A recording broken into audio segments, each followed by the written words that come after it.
Just want to let you know, the sound operator, your microphone's open.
Interpreters or sound engineer, your microphone is open.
room 26.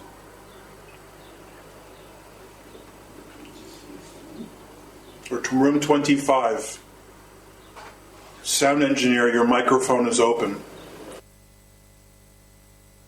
Hello, everyone. We're going to try to get this started, so if everyone can please take a seat, I would greatly appreciate it. Thank you very much.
All right. Hello, everyone. My name is Daniel Porras. I'm the Space Security Fellow at UNIDIR, and it gives me great pleasure to welcome you to the 2019 UNIDIR Space Security Conference. I'm just going to go through a couple of housekeeping points before I hand it over to my colleagues. But first and foremost, I want to thank our co-organizers and supporters, the Secure World Foundation, the Simons Foundation Canada, the Fondation pour la Recherche Stratégique, with funding from the European Union, as well as the governments of Brazil, China, the Holy See, and the Russian Federation. I would also like to give a quick shout out to the Australian government, who has also been supporting UNIDIR this year. And I would also, of course, like to thank my team. They have been doing incredible work to bring this program together, and I'm delighted to see so many of you here in the Palais, and hopefully there are many people at home as well watching this. Just a quick note about the title, Supporting Diplomacy, Clearing the Path for Dialogue. Over the course of the last year, we've had a number of dialogues taking place in the United Nations, and they've done some great work, but they have definitely come across some challenges that have slowed the momentum. And so our hope is that today we can look at some of those challenges, the specific challenges that are being faced in the UN multilateral dialogue, and see if we can't find a way within this forum, with so many other different actors, to find ways through those challenges. Now, just a couple of quick notes. No food or drink in the room. However, if I don't see it, I can't say anything about it. There is free Wi-Fi, so if anyone has any issues with that, it's a UN visitor. There is no Chatham House rule. For the first time, this is going to be public and on record, and we're going to be live streaming. So anything that you're going to say, please remember others are watching, and it will be held on record for posterity. Finally, I need to acknowledge the fact that we do not have a lot of gender parity in this particular agenda. UNIDIR has a very strong rule and a very strong set of goals on gender parity for all of our events. Unfortunately, despite our best efforts, we still came up short, and as my colleague Renata constantly reminds me, we are still behind the curve. So, with that, ladies and gentlemen, it gives me great pleasure to introduce two friends and colleagues, Dr. Peter Martinez and Dr. Xavier Pasco.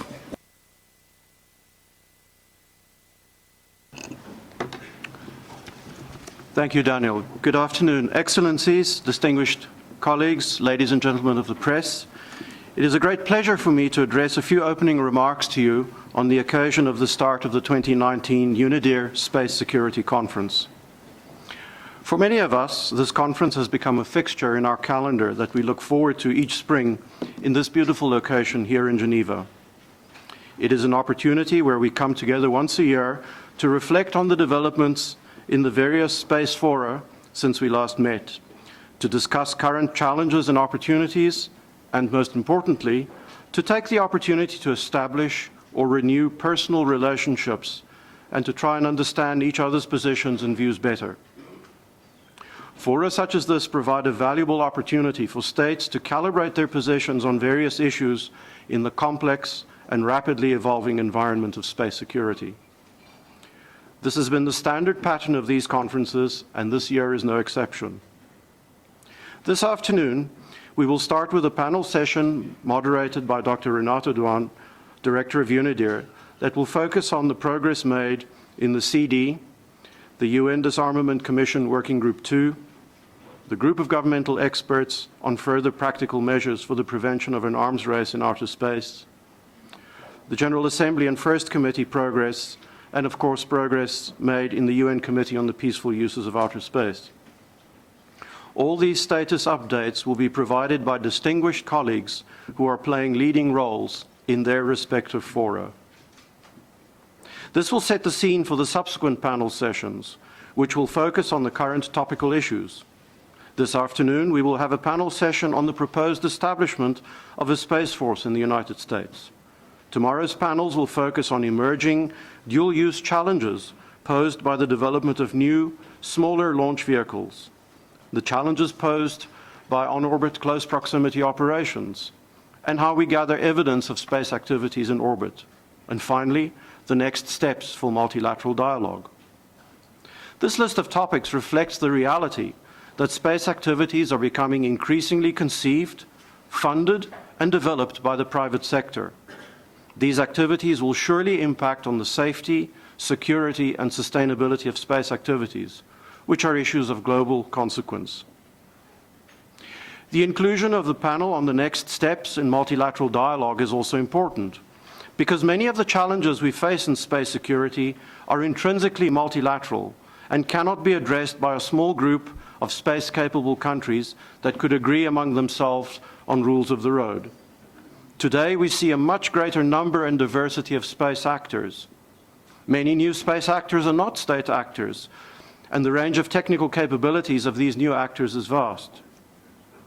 The regulatory capacities of states is also being tested, both by the pace of the developments, but also by the rapid evolution of technology. This means that there is a pressing need for broad, multilateral agreement on basic rules of the road that provide a minimum set of internationally agreed recommended practices for states to follow.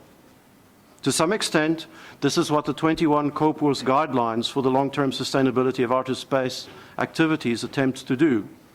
They do not represent the cutting edge of what the most advanced space actors can do to promote space safety, but rather the low-hanging fruit of multilateral discussions that have identified a set of common, recommended practices for the global space community to follow as a minimum standard for being responsible space actors.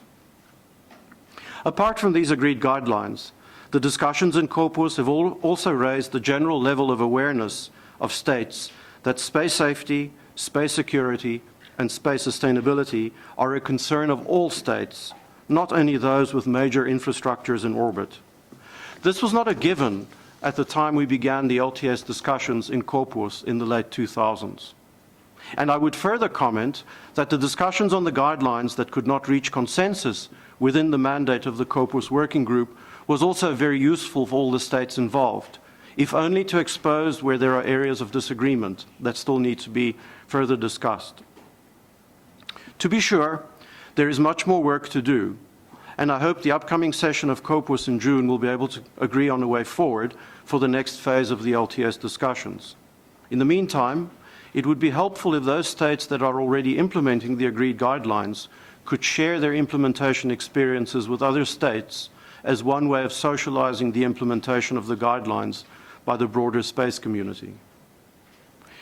In closing, I would like to acknowledge our pleasure in working with Dr. Renato Duan and her colleagues at UNIDIR. It has been our pleasure as Secure World Foundation to partner with UNIDIR and the other partners of this year's conference. At Secure World, we share UNIDIR's vision of the importance of bringing together states, international organizations, civil society, the private sector, and academia to build and implement creative solutions to disarmament and security challenges that will benefit all states and peoples. For us, this is a natural partnership, and we look forward to this conference each year. We would like to thank Mr. Daniel Porras of UNIDIR and his colleagues for all their efforts to organize this year's conference. I would also like to acknowledge and thank Victoria Sampson of Secure World, who led the interactions with UNIDIR, for all her efforts.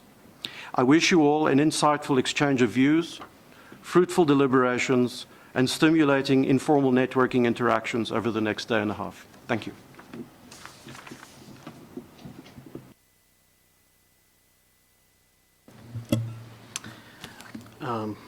Excellencies, ladies and gentlemen, I'm very pleased to be here in front of you this afternoon and for this day and a half. I'm Xavier Pasco. I'm the director of the French Fondation pour la Recherche Stratégique, Foundation for Strategic Research. I would like to thank Peter for this lightning introduction, and also the UNIDIR team, Daniel, Renata, of course, for organizing such a big and very important event. I'm very happy, and the Foundation is very happy to co-sponsor this conference with the support of the European Union at a time when space policies and activities worldwide have been going through multiple transformations. Much has happened since the Cold War, and we can give a few examples of this, just a non-exhaustive list. We can talk about the increasing role of space technology in defense and security, which has led to historic space nations to reconsider their relationship with the sector, with space applications, and with space as a whole. But also some more recent space players have also largely contributed to these transformations, firstly by making space something different from a restricted club that it used to be, and also by bringing into this club, I would say, a new political and geopolitical dynamics. And this is all under construction, and this is striking to see that about 70 countries have been owning at least one satellite in orbit, showing how much space has been perceived as key in many national projects, whether for supporting economic development or even for opening up new perspectives in the world of information technologies, for example. This relationship of space with our information-driven world is obviously a mark of our time, so much that space has attracted new actors with their rationales and represent another major factor of change for the space landscape. Obviously, all these transformations have a large impact on the global governance of space. And the questions that have been asked about making the legal and political environment of space evolve is what groups us today and tomorrow. These questions are obviously key to the future of international relations. Space has contributed to the strategic stability, and it will have to continue to do so. There have been efforts made to address these new issues in different arenas. Here in Geneva, but also in Vienna, it's been recalled by Peter, especially with the invaluable work of Copios, especially under your leadership, Peter, who greatly helped shape these ongoing discussions related to the LTS, long-term sustainability of activities, space activities.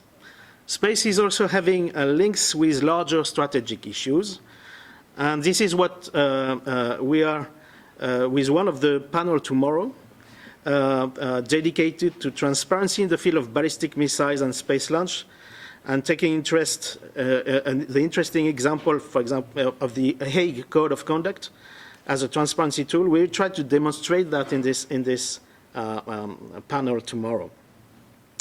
So we have a plate that is very well garnished. I mean, many issues will have to be addressed. It's key for the international community to have a large look at these evolutions. I'm thus looking forward to our coming debates, and I wish you all a fruitful conference. Thank you to all.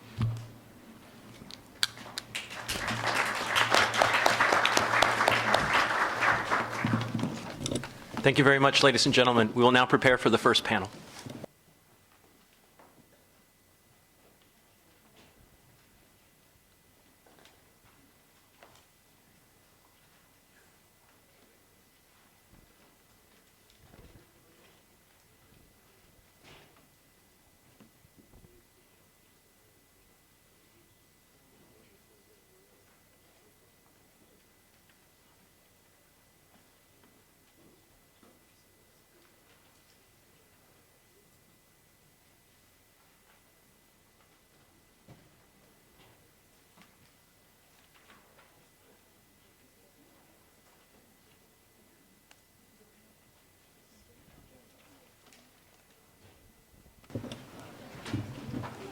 Thank you very much, everyone. And I'm glad we've gotten off to a start straight away.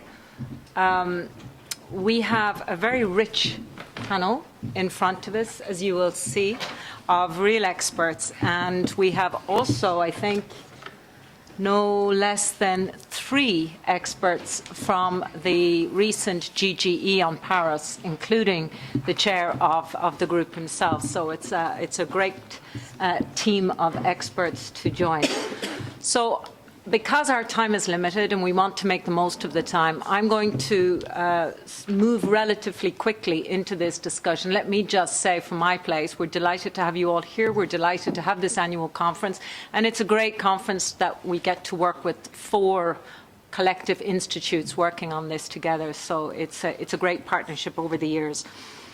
And it's a great time to have this discussion. As Peter and Xavier highlighted, a lot has been happening over the course of the last 18 months at the political level, at the security level, at the economic level, at the private sector level, and at the technological developments. So how we respond to that and how we engage and how multilateral dialogues and debates can effectively help us and support us in regulating safely and securely the remarkable developments in space is really one of our key questions today. The 5 panel members that you'll see before you are all very distinguished, and each have been part of one of the processes, at least one of the processes underway over the course of the last year. I'm not going to go into biographies in great detail because I know that time is limited, but I will just introduce each of them briefly as I invite them to speak, and their bios are also behind you. As we think about the discussions and in taking stock where we are today, really I think what we're keen to do to bring out at the opening discussion already is what was the substance of the various discussions that took place in these multilateral fora over the course of the past year. What were key themes? Where were areas of convergence? And where were areas of divergence? So do we have a better sense today, in May 2019, of where we are on some of the fault lines, as well as some of the recognized areas of possible consensus? And might that offer us a menu that we can start to think about how we go forward? The second question relates to process. How do we sustain the momentum that began over the course of 2018 with discussions in the Conference on Disarmament, in the Disarmament Commission, with the establishment of the GGE, and with an increased level of attention and focus on the activities of the Committee on the Peaceful Uses of Outer Space?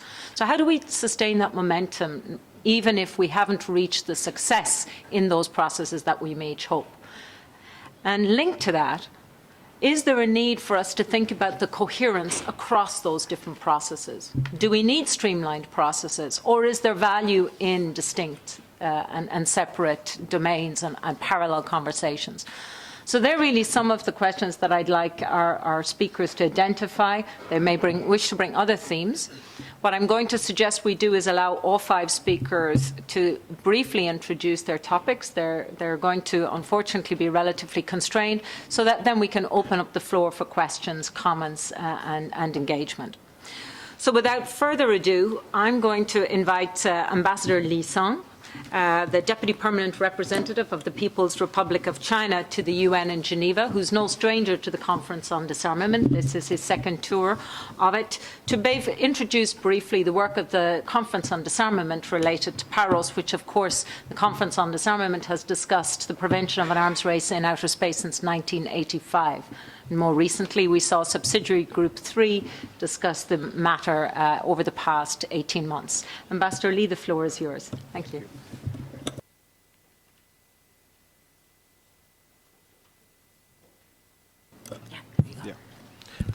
Thank you, Chair.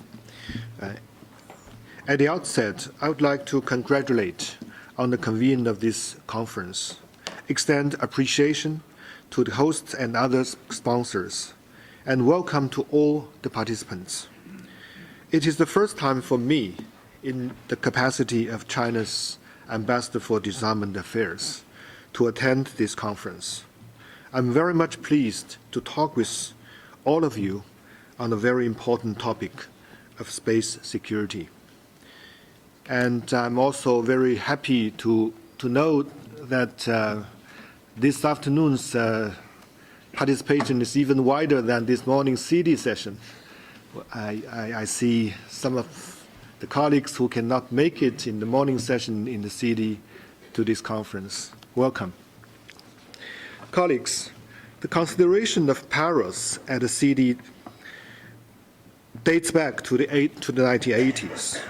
However, the notion of preventing space from turning into a conflict domain came into being far earlier than that. In 1958, the second year after the first satellite launched into space, the UNGA resolution expressed the wish, as I quote, to avoid the extension of present national rivalries into this new field.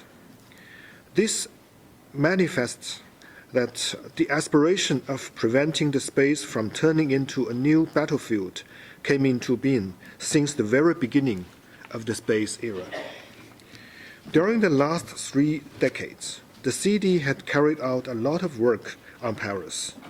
In 2008, China and Russia, taking into consideration of the previous discussions, submitted the draft PPWT to the CD and updated it in 2014, which has enjoyed overwhelming support from the international community. Regrettably, due to the objection of certain countries, the CD had been unable to carry out substantive work on the draft for years. Considering the importance and urgency of this issue, in the year 2017, China and Russia suggested on the establishment of the UNGGE to make recommendations on substantial elements of the international legally binding instrument. With tremendous efforts, the experts produced a well-balanced and objective draft report, which could have served as a basis for consensus. However, due to the blocking of only one country, the GGE failed to adopt any substantial report. The chair of the GGE will brief us on the topic later on. Here, I would like to express my appreciation to Ambassador Patriota, his professionalism and excellent work. Though the outcome is not satisfying, the process itself matters a lot. That has been the most profound and substantive discussion on space arms control in decades, and has laid important foundations for our future work on the negotiations of a legally binding instrument on Paris within the CD. Colleagues, the current global strategic security landscape is undergoing unprecedented and profound changes. Outer space is turning into a new domain of strategic security. In further promoting CD's work on Paris, we need to clarify several fundamental questions. Firstly, is outer space facing the risks of arms race and weaponization? Some hold the view that there is no arms race or weaponization in outer space. Let's take a look at the reality. In the recent years, driven by the strategy of seeking dominance in space, a superpower had explicitly defined space as a war-fighting domain, speeding up its military buildup, seeking to forge military alliance, and planning to introduce missile defense systems into space. Some other countries are following the suit and promoting their military space capabilities. An arms race in and weaponization of outer space is not crying wolf, but already an imminent threat. Witnessing all these developments, if we still insist insist that there is no arms race, no threat. We are either selectively blind or lacking political will. Therefore, we have to feel the urgency of space arms control and avoid going through the old path of nuclear weapons, which is develop first and disarmament later. Secondly, are the existing international legal instruments adequate to prevent an arms race in outer space? This question had been fully discussed during the recent GGE. While some have different views, most of the participants acknowledge that, although the existing legal instruments have played an important role in ensuring the peaceful nature of space, they are unable to keep weapons other than WMD out of space, nor could prevent threat or use of force against space objects. Objectively speaking, it has been 40 years since the last legal instrument on space was adopted, and there is no international space arms control instrument so far. Given the growing strategic importance, rapid advancements of technologies, and the increasing threat of weaponization, we are severely lagging behind. We need to make joint efforts to fill the loophole in the existing international legal system. Thirdly, could TCBMs replace the negotiation of a legally binding instrument? The current discussion on space governance seems to be evolving into a debate over legally binding instruments versus TCBMs. China is a strong advocate for the negotiation of a legal instrument. But we are not against transparency measures. We see these two approaches as complementary with each other. As a matter of fact, China has been an advocate and facilitator for the relevant UN process. What we are against is denying the necessity, even the feasibility of a legally binding instrument, and asserting that TCBMs are the only feasible way to maintain space security. There is an ancient Chinese saying that says law is the very foundation of governance. Without a legally binding instrument as the basis, TCBMs alone, being voluntary and flexible in nature, will not be enough to maintain space security. It has been proved by history that no arms control or disarmament could be achieved only through transparency measures. Colleagues, outer space is closely related to nuclear and missile capabilities. It is a key component of global strategic balance and stability.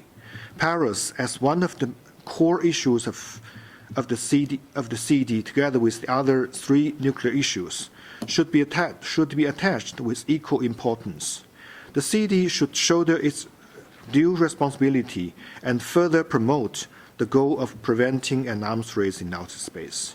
In this regard, I would like to offer some preliminary thoughts. Firstly, the CD should be more clear about its task of negotiating a space and arms control instrument. Since the 80s, the UNGA had adopted resolutions each year reiterating CD's primary role in negotiating of a multilateral agreement on Paris. From the open-ended informal meeting of the GGE this year, we could see this remains the common aspiration of the international community. The CD should respond to the call of the international community and make every effort to start the negotiation as soon as possible. Secondly, before arriving at a balanced and comprehensive program of work to start a negotiation, the CD may hold technical discussions on the key elements of the legal instrument. During the GGE sessions, a series of technical issues have been raised, such as space-to-space, space-to-ground, ground-to-space attack technologies, on-orbit service, and dual-use technologies. The CD could carry on the work of the GGE and organize technical discussions on the scope, obligations, verification, definition, and TCBMs of the legally binding instruments to prepare for the future negotiation.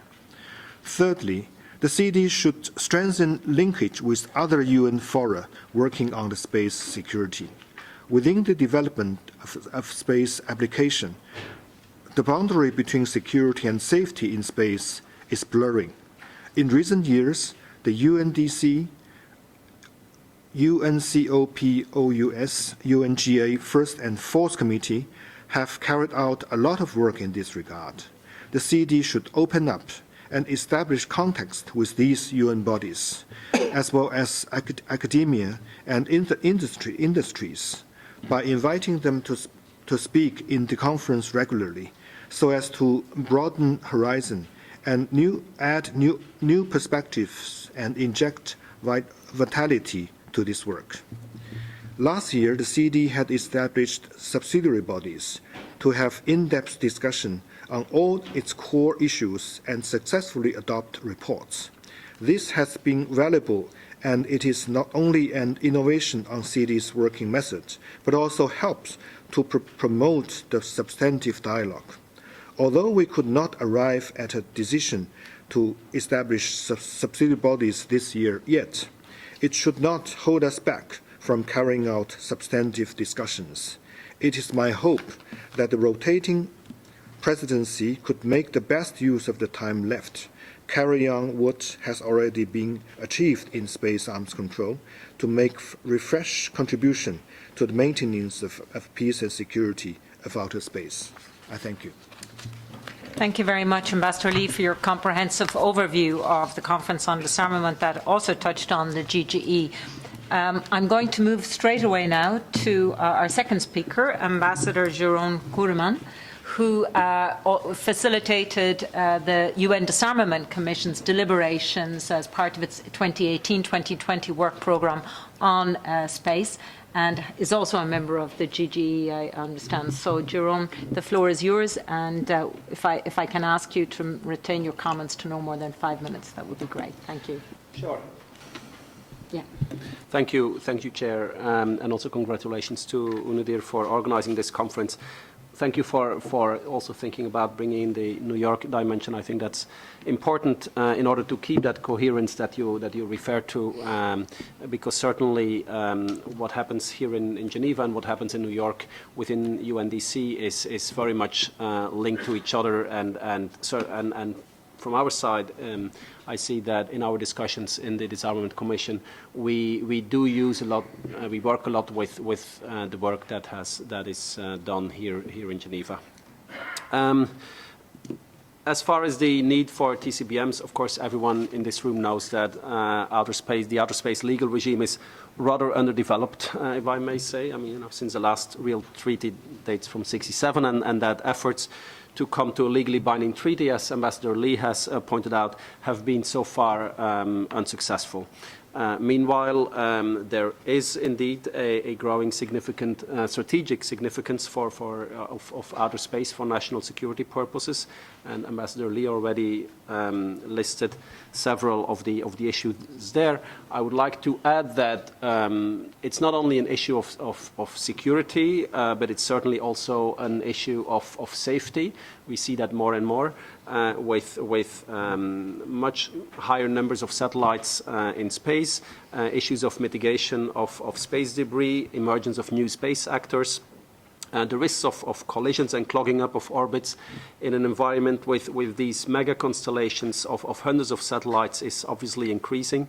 Some of you may have followed the news just a couple of days ago about this launch of space by SpaceX, private actor, of a chain of satellites, 60, that you could actually physically see from here on Earth.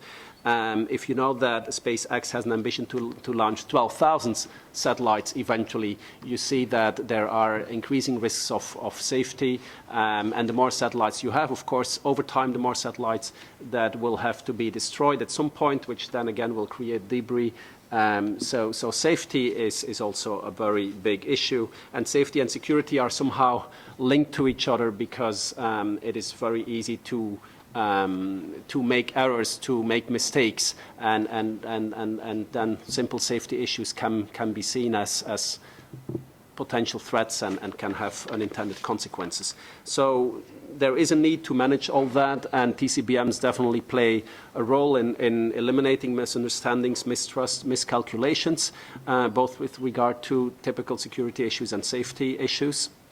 And that's why the Disarmament Commission took this up in its 3-year cycle, starting in 2018, and really acting upon a proposal of China, the Russian Federation, and the United States.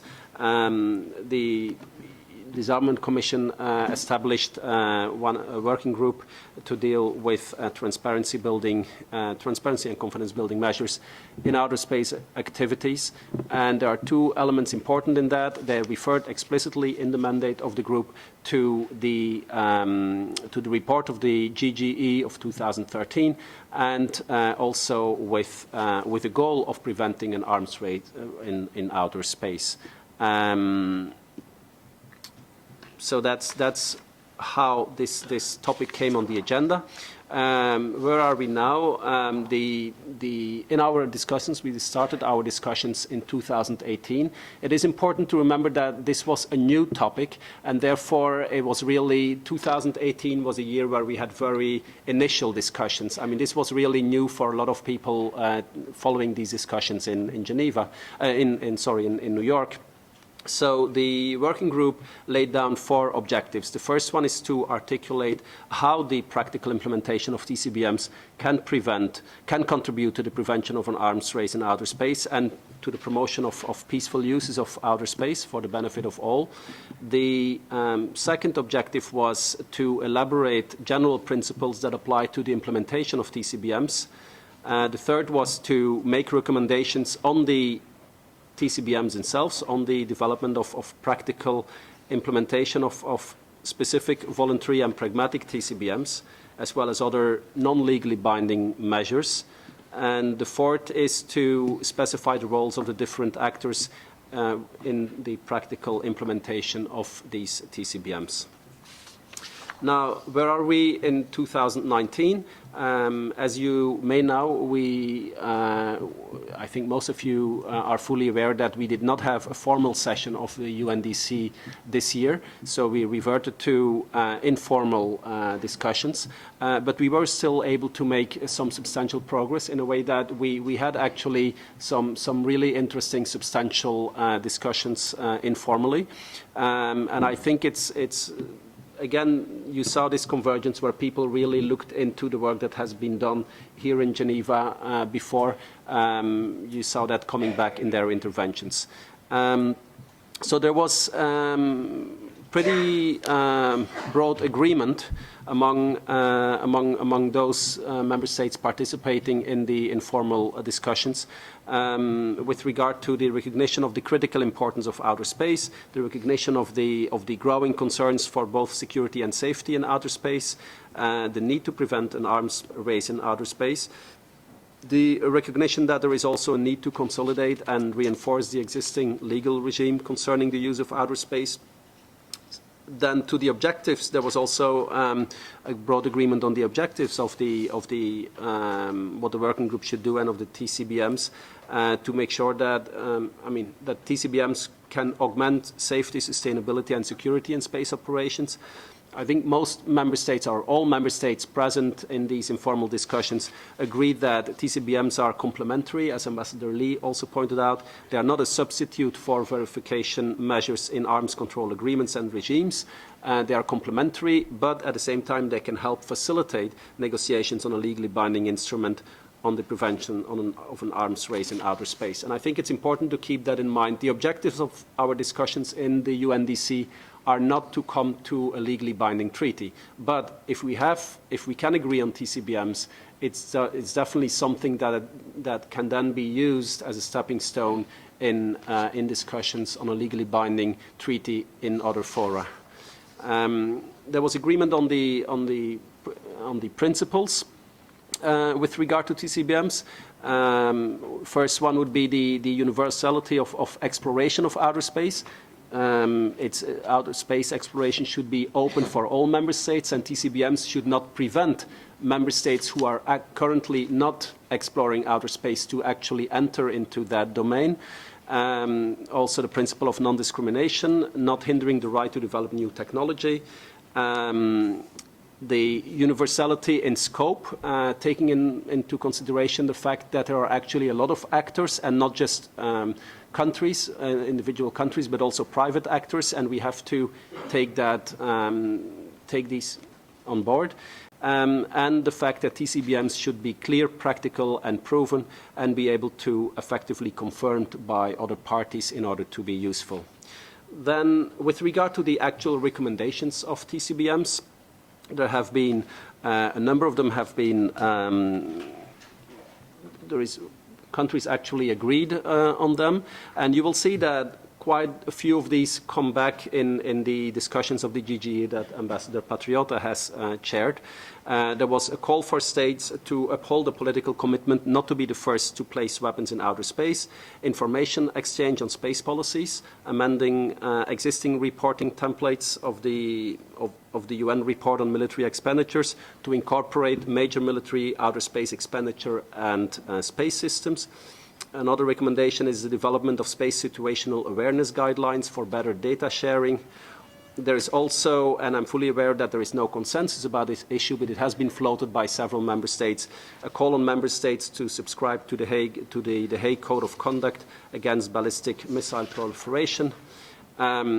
There are among the recommendations also risk reduction notifications, for instance, the advance notification of intentional orbital breakups, of planned active debris removal operations, and also pre-launch notifications, voluntary visits to space launch sites and facilities, international communication, and the establishment of national contact points. These were recommendations that have been floated, have been proposed within the Disarmament Commission Working Group 2 and the informal discussions this year. Now, as my last point, where are we now and what will happen next?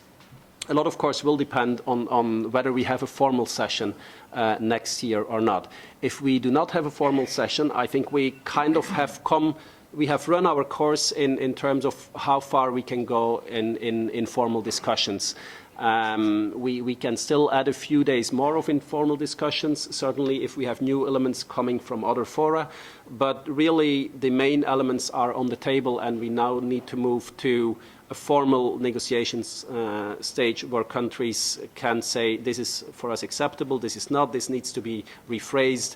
This can only be done in a formal setting. So I really hope that next year we will be able to have a formal discussion, and then we can really move forward with these recommendations that I mentioned before, and to see how we will exactly formulate them in order for them to be acceptable to all member states. Thank you. Thank you. Thank you very much, Ambassador Koerman, for giving us an outline of the discussions in New York, for making the point about the New York-Geneva interplay, and really highlighting some of the factors on the TCBMs. So I think your comments and Ambassador Lee's comments really set out some interesting discussions for us there on transparency measures. Are they a replacement to or a step on the way to some more legally binding arrangements? I think now it's an opportunity to hear from Ambassador Guillermo Patriota on the GGE, which both speakers have referred to. So I'm not going to introduce you further, Guillermo, you're known well here, but just to say you're very welcome. Thank you. Thank you very much, Renata, and thanks to UNIDIR for bringing us together and organizing this very important event for space security. I was here last time prior to the GGE. Now at least you get to see me after a full GGE experience. I didn't bring a written statement so that I can keep within the 5 minutes allotted time. I wouldn't want to get too much into the substance of the GGE, but perhaps the significance of what I think we have achieved with this GGE. I think it's part of a broader movement with respect to that reflects a growing concern with the use of space We have the initiatives taken within the UN Commission on Disarmament that was just explained by Ambassador Giron. I think we had a reference to last year's subsidiary body of the CDE, which with its small breakthrough of sorts, because it managed to hold a full-length discussion on PAROS and to produce a report that was adopted by consensus. The content of it was not necessarily a consensual content, but at least it was a mapping of general positions and where we stand, and that was considered quite a step forward within the CD on this issue, which has been sort of lying low and stagnant for many, many years due to a cleavage in points of view between major actors. So I think last year in the CD, at least, we managed to get a real dialogue and to produce a text that reflects where we stand and maps out different positions and points of view. I think with the, we also had national developments that are quite relevant. The Space Force Initiative in the U.S., I think, is very relevant. We'll probably have some conversation about that. There's also been some ASAT tests that also raised the concern with respect to what's going on and how vulnerable is space to warfare, to attacks. What is the real stability of space for the future? And we've also seen private sector sort of gearing up for a quantum leap in space exploration for peaceful purposes, but also for commercial purposes. And I think the private sector now is also an important new actor, and its concerns should also be factored into this discussion. And I think the stability, long-term stability of space is of interest also to the private sector as a means of providing some assurances with respect to their very large investments that are being made. We also had the progress on the long-term sustainability guidelines in COPUOS. Some of the guidelines were not adopted, but nevertheless, I think it was considered, the outcome was considered a great success and step forward. So all these things means concern with the stability, the security of space is growing. I think this issue is still more or less confined within a kind of a niche group of people who think about space for different reasons. The issue is not as cross-cutting, for example, as cybersecurity, which affects everybody. Everybody today, I think, has a notion that cybersecurity is very relevant for them, for their activities, personal, professional, security-wise, all those sorts of things. I think space perhaps is still more confined within a certain group, a niche group of people within governments, in academia, so on and so forth. So maybe the idea of opening up the debate is very critical at this point in time. I think we went as far as we could within the GGE to go beyond what was achieved in the CD last year, go beyond what was achieved with the long-term sustainability guidelines debate, and of course, we also have an interface with the discussion of CBMs in the UN Commission.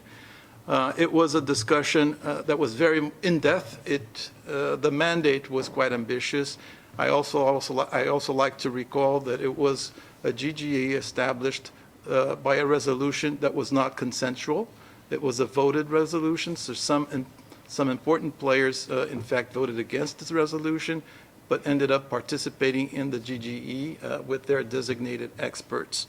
And all things considered, I think the debate, as Ambassador Lee indicated, was perhaps the most significant to date on this issue. And it brought us up to the 21st century, I think, a real discussion as to what could elements for, well, the mandate says a treaty, but I wouldn't like to just to limit the discussions to a treaty, because the discussions included different perspectives on what sorts of instruments that we could sort of aim towards to improve conditions for stability and peace in space. But of course, the mandate mentioned a treaty. So we went as far as having a full-blown discussions on all elements that could belong to a treaty, from preamble language to obligations, to how to set them up, how to describe the obligations, the challenges, parts of existing law, which ones do we use, which ones are relevant to reaffirm in such an instrument, the approaches to the threats, the approaches to everybody's different concern, whether such an instrument includes the issue of debris, whether debris is a PAROS-related issue or not. How far does it go? Are we concerned only with the security of objects in space or the placement of weapons in space? Are we also concerned with the corresponding ground infrastructure that is associated with the objects in space? Should they also be protected in such an instrument? Are we also concerned with the cybersecurity of programs that are associated with these objects? Are we concerned with ground-based ASAT, for example, capabilities that could make space objects vulnerable to attacks from the ground, from terrestrial bases? Is that also meant to be, let's say, included in such an exercise? Everything was debated at great length. What to do with, for example, international humanitarian law? Is it automatically extended to space? Should there be some sort of a new or a common interpretation as to how it applies to space? Is space different from other environments like the high seas or the atmosphere that it should require some kind of special reference to international humanitarian law? If we say that it applies to space, are we admitting that we consider space a domain that is open to war, or to warfare? So all these things were discussed, the institutional aspects of a treaty, how many should sign it and ratify it for it to enter into force, should it have a qualified sort of ratifying or not, should all space-faring nations necessarily adhere to such an instrument for it to enter into force or not? All these things were discussed, and we went, I think, very far in the debate. The debate itself was useful because it clarified each one's position, and everyone debated very openly and very frankly. And then we try to capture this through language. I think what the exercise proved is that, to a great extent, it's possible to capture convergence through language. So if the exercise is to sort of patch up each other's points of view through language, this is something that is possible to do. What is more difficult to do is to patch up differences in the political will and aspirations of different countries. So I think, the exercise at the drafting diplomatic technical level can move forward to a very relevant extent, and that was extremely useful. As Ambassador Lee said, with the work carried out, we did manage to create a foundation for future work.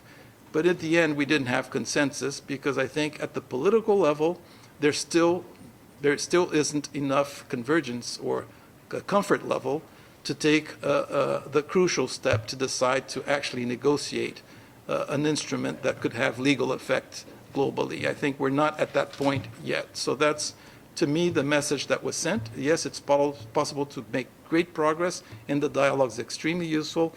I think non-state actors were only timidly involved in the exercise. We should do a better job at that. We had an outreach meeting in New York in January, 31st of January.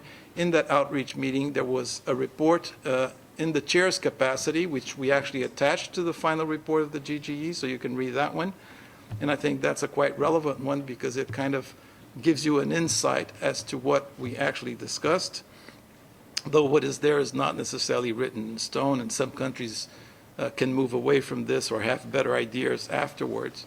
But I think what we still should be aiming for is a more inclusive debate, to get more and better inputs from other non-state actors. They're still very shy. They were convened and invited to participate in the January meeting, but their interventions were quite contained. They didn't really spell out what their concerns are and what they really would like to see governments do, because I think they're still perhaps not too sure as to what should be their role in sort of a government-led discussion that could eventually lead to something more than just voluntary TCBMs. So I think we need to just take a decision at the government level how inclusive we want to be, whether we want to broaden this exercise. But the elements are there, and I think there's a lot of movement going on. It's just a matter of what next when we get, for example, to the first committee and a follow-up to this resolution. I will leave it at that. Thank you. Thank you very much, Guilherme, and thanks for making the link between the work that was done in the subsidiary body and then the Conference on Disarmament, as well as the themes in the Disarmament Commission. I think what's emerging is that even as these bodies are discussing separately, there is a thread that runs through many of them. And thank you, too, for highlighting the role of the private sector, the need for more inclusivity. Ambassador Lee also touched on it. I think there's quite a few private sector actors here, so it'll be really interesting in the next couple of days to get their perspectives and insights on this. We have 2 remaining speakers, so I'm going to now pass the floor to another GGE expert and also a relative newcomer to Geneva, Ambassador Andrei Bolusov. Welcome to Geneva, Ambassador. You've recently moved to represent the Russian Federation on the Conference on Disarmament. And you're going to briefly outline for us the work and the discussions in the General Assembly and the First Committee, of course, continuing the thread, as that's where the GGE will ultimately report to. So the floor is yours, Andrei.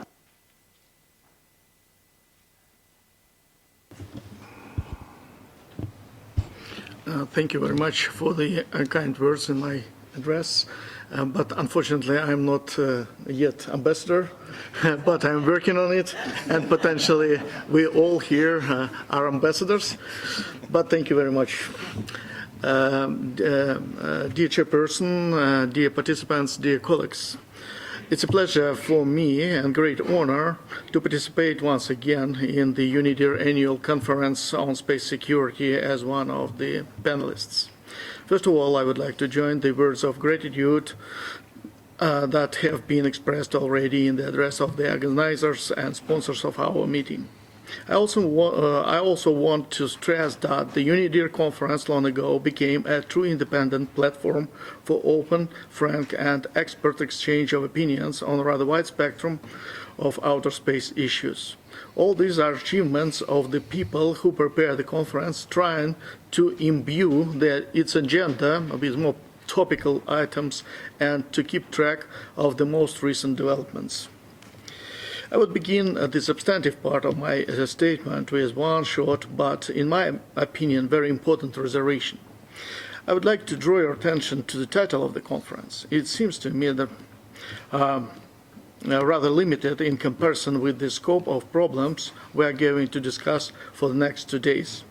We will touch upon not only security of outer space as a sphere where today more than 60 actors are engaged to a certain extent in exploration and use of it, as well as carry out various activities in their interests.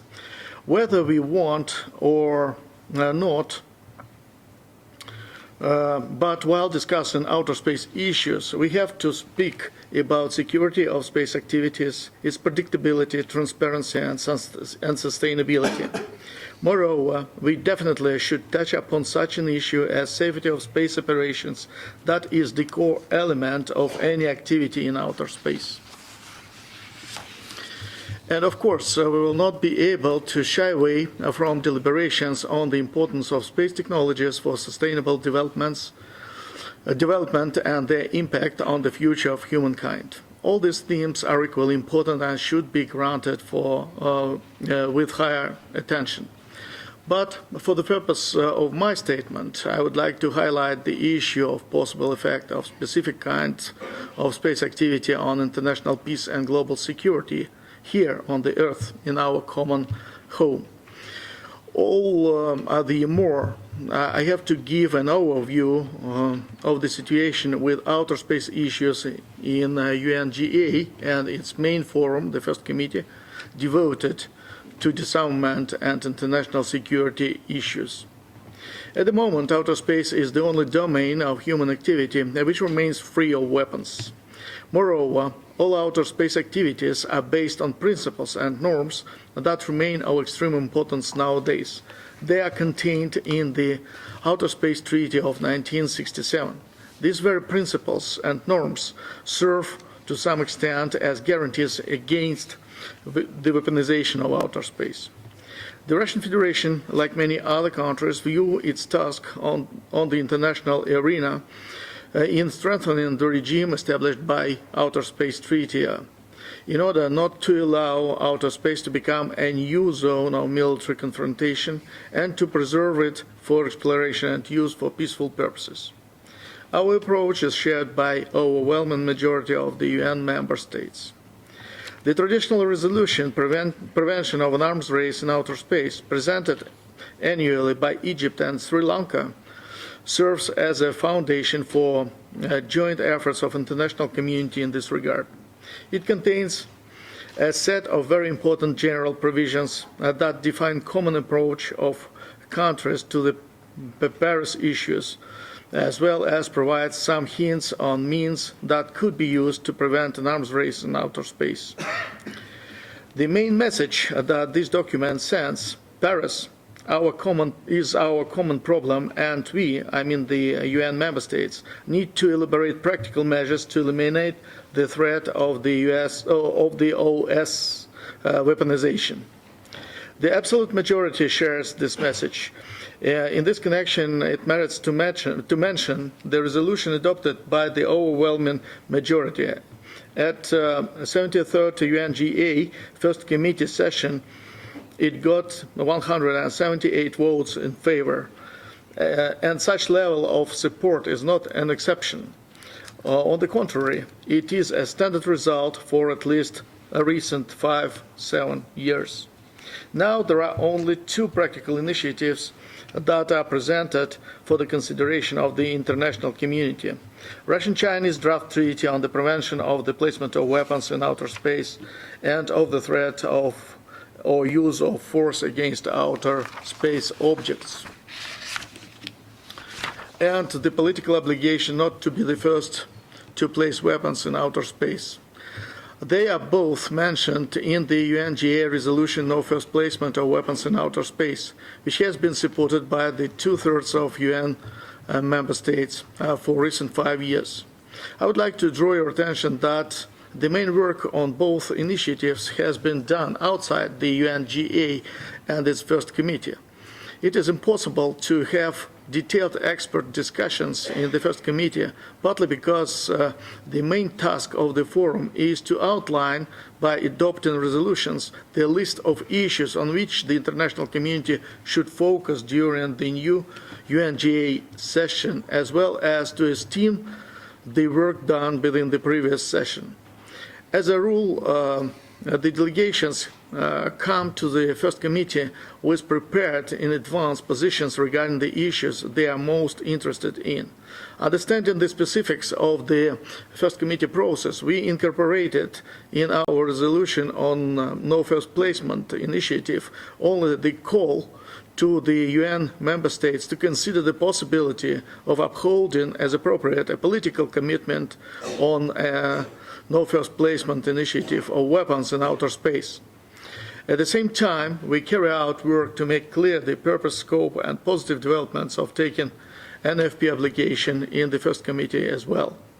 However, all this does not exclude the tough deliberations on the initiatives in the first committee and in the UNGA. Another important First Committee document is the UNGA resolution on TCBMs that until the 73rd session had been adopted by consensus.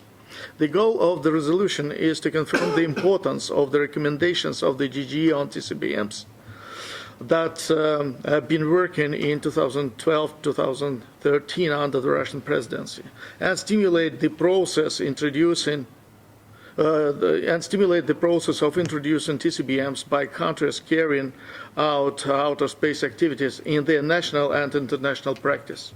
Unfortunately, this resolution lost its consensus nature last year due to the position of several countries. I see the main reason for it in extremely high level of politicization of the work of the first committee, as well as in the readiness of certain states to sacrifice positive developments in arms control and non-proliferation to its national military ambitions.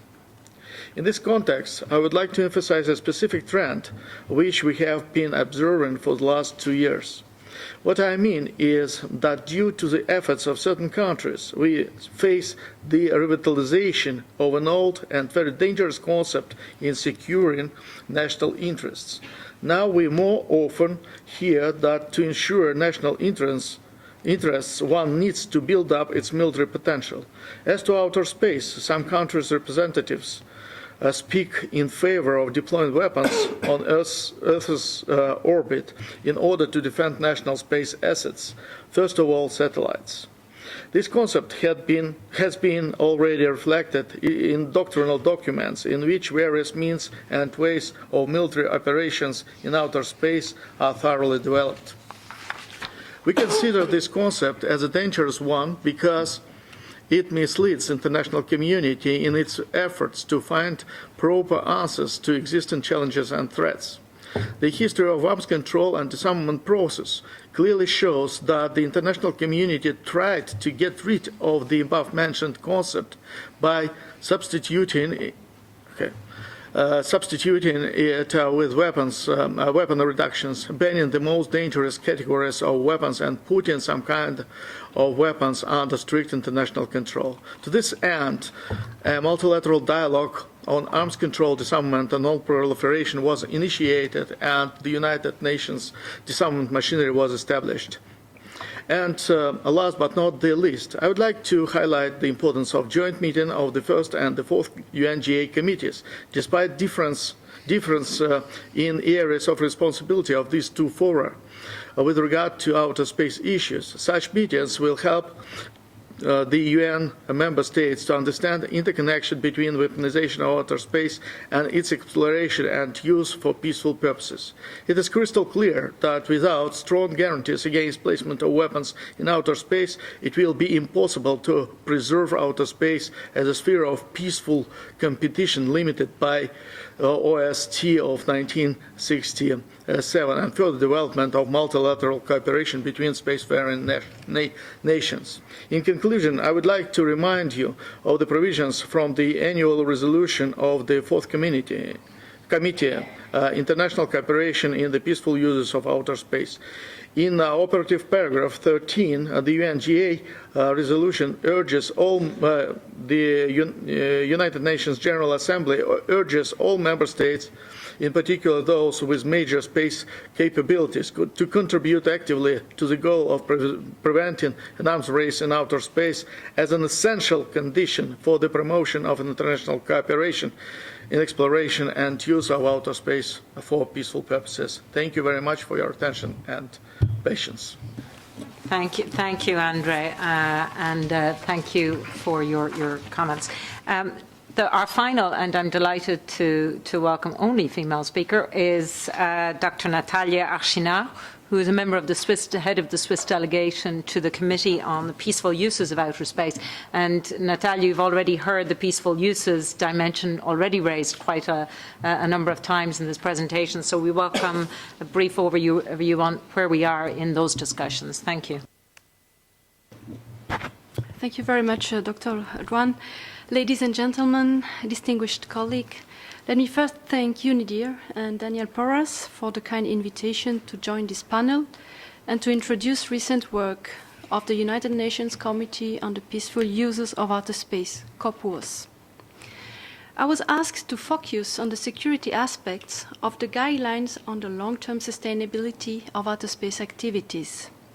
So let me begin by introducing what these guidelines are about. COPUOS has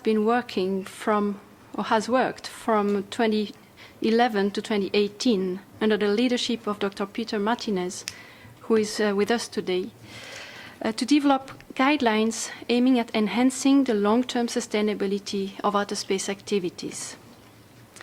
Those guidelines are non-legally binding in nature, so that they can be implemented on a voluntary basis by states, international organizations, and any space actor. They can also be implemented by states in their national legislation, making them legally binding for space actors under the jurisdiction of those states. In 2016, member states of COPWAS agreed that consensus had been reached on a text of 12 guidelines. In 2018, consensus was reached on 9 further guidelines, as well as 24 paragraphs of a preamble. These 21 guidelines, I will call finalized, were not formally approved by COPWAS, because a few states wished to pursue negotiations on 7 draft guidelines on which no consensus had been reached. At this stage, let me remark that in the 21 guidelines and in the preamble that precedes them, safety is considered intimately linked to the sustainability of outer space activities, in particular the safety of space operations, but not only. Maintaining the space environment stable and safe is considered a prerequisite for the sustainability of space activities. So, what do the 21 finalized guidelines comprise? They address policy and regulatory frameworks, safety of space operations, international cooperation, capacity building and awareness, as well as scientific and technical research and development. I'll give you a few examples. States should adopt and revise national regulatory framework so as to ensure the effective application of relevant norms and standards for the safe conduct of space activities. States are encouraged to promote the development of techniques to improve the accuracy of orbital data for spaceflight safety. Safety measures should be considered to protect the Earth and the space environment from harmful contamination. Now, you may have noticed I've been speaking of safety, not of security. Doing so, I'm just being trustful to the text of the finalized guidelines. But the subject I was given was to talk about the security aspects of these guidelines. Allow me here a digression and to ask the question, is there a difference between security and safety? I would trust pretty much anyone in the room would agree that there is a difference. Yet, do we all agree on what this difference is? Does it have to do with the intention behind the action or the threat? Whether it is intentional or not intentional, is that the difference? I raise the question because there are sometimes discussions as to what subjects COPWAS has the mandate to address. For instance, do activities of on-orbit servicing or active debris removal pertain to the diplomatic discussions of the disarmament fora or to those of COPWAS, or to both? Well, such kind of activities can be conducted for peaceful purposes, precisely in order to enhance the long-term sustainability of outer space activities.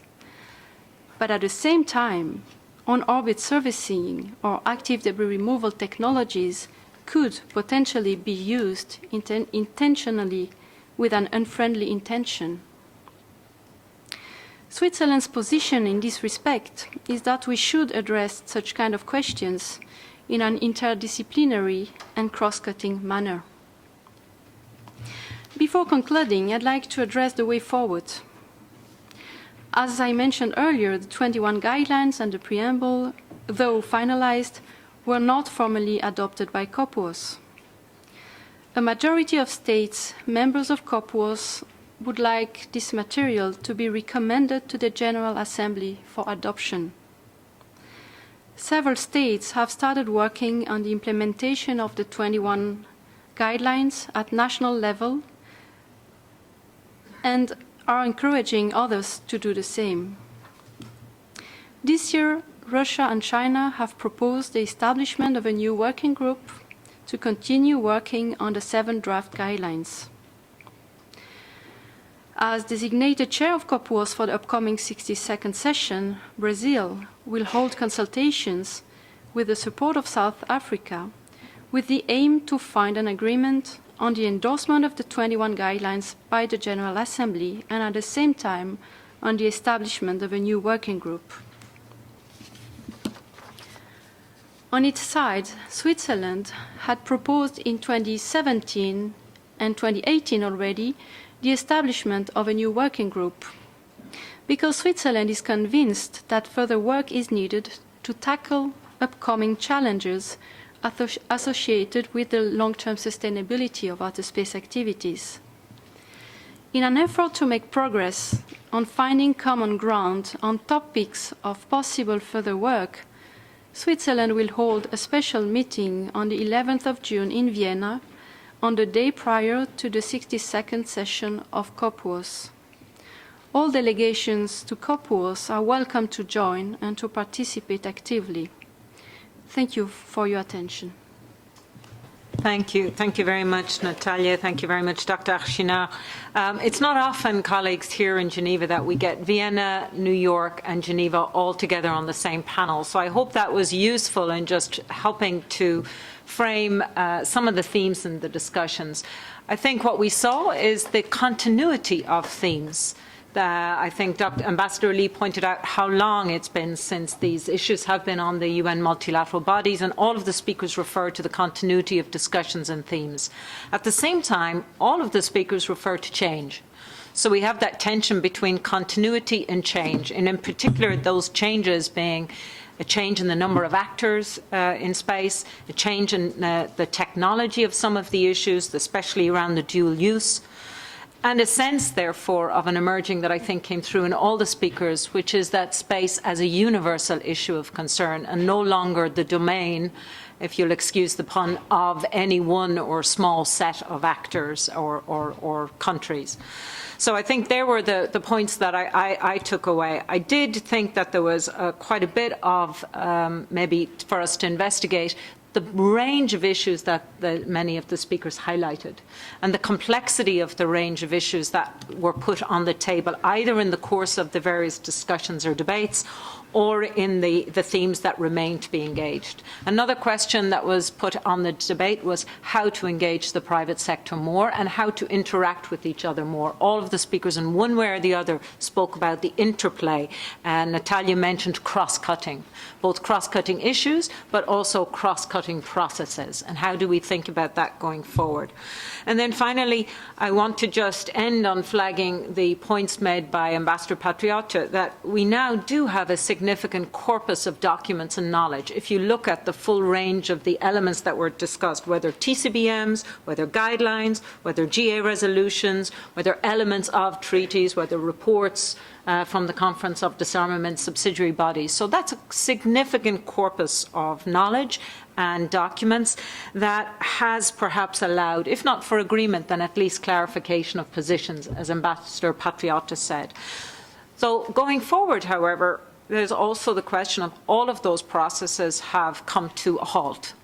And it's interesting that each one of the speakers talked about a political obstacle by one or more or significant members of states. So we get to a certain area and then we encounter political obstacles or challenges to go forward. So really what I think will be really interesting that we're trying to explore in the coming days is how do we think about advancing? Do we work around obstacles? Do we seek to navigate the political will? Or do we seek to explore the breadth and diversity of the instruments that might help us advance in certain areas, even while we acknowledge political obstacles in others. So thank you for the speakers for that. Please, I'm going to open the floor now for discussions, and I see Australia as our first speaker, followed by Ambassador Paul Meyer from the Simons Foundation. Just put up your hand. I see Dr. Jha from Austin. So I'll start with those speakers while you're thinking about your questions. Thank you. Thank you very much, Renata, and congratulations to all the panellists, and thank you for the contributions that you've all made to this debate in different ways. My question is really going back to basics and whether we're actually still using the right terminology when we talk about PAROS. Now, I work in the CD, so I know that we don't like to change things, but I wonder whether when we're talking about preventing an arms race in outer space, I mean, space is used for military purposes, and depending on your perspectives, you know, weapons may already be in space, and we know the debate about how do you actually define a space weapon. So I just wonder if you know, thinking about the discussions in the GGE, whether it could be productive to talk about maintaining security in space, and then we could have a conversation about the norms around appropriate behaviour in outer space, and you know, how to avoid how we regulate destabilising behaviour in outer space, and that could perhaps sort of point us in a different direction, sort of in between the TCBMs versus a legally binding instrument, and you know, encourage us to think a little bit differently about how we take this forward. So I'd just be interested in any comments on that suggestion. Thank you. Thanks very much, Vanessa. Ambassador Paul Meyer.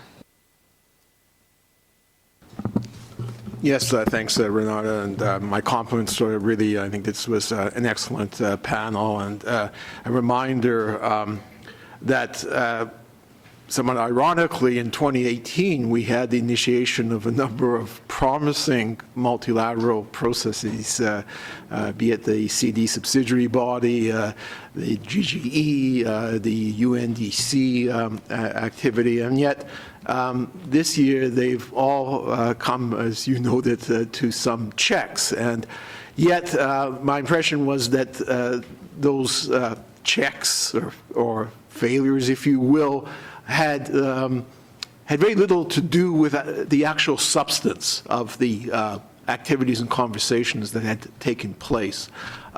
So if you permit me, one question would be any ideas of how one can steer future consideration of substance to avoid the pitfalls of extraneous obstacles curtailing that.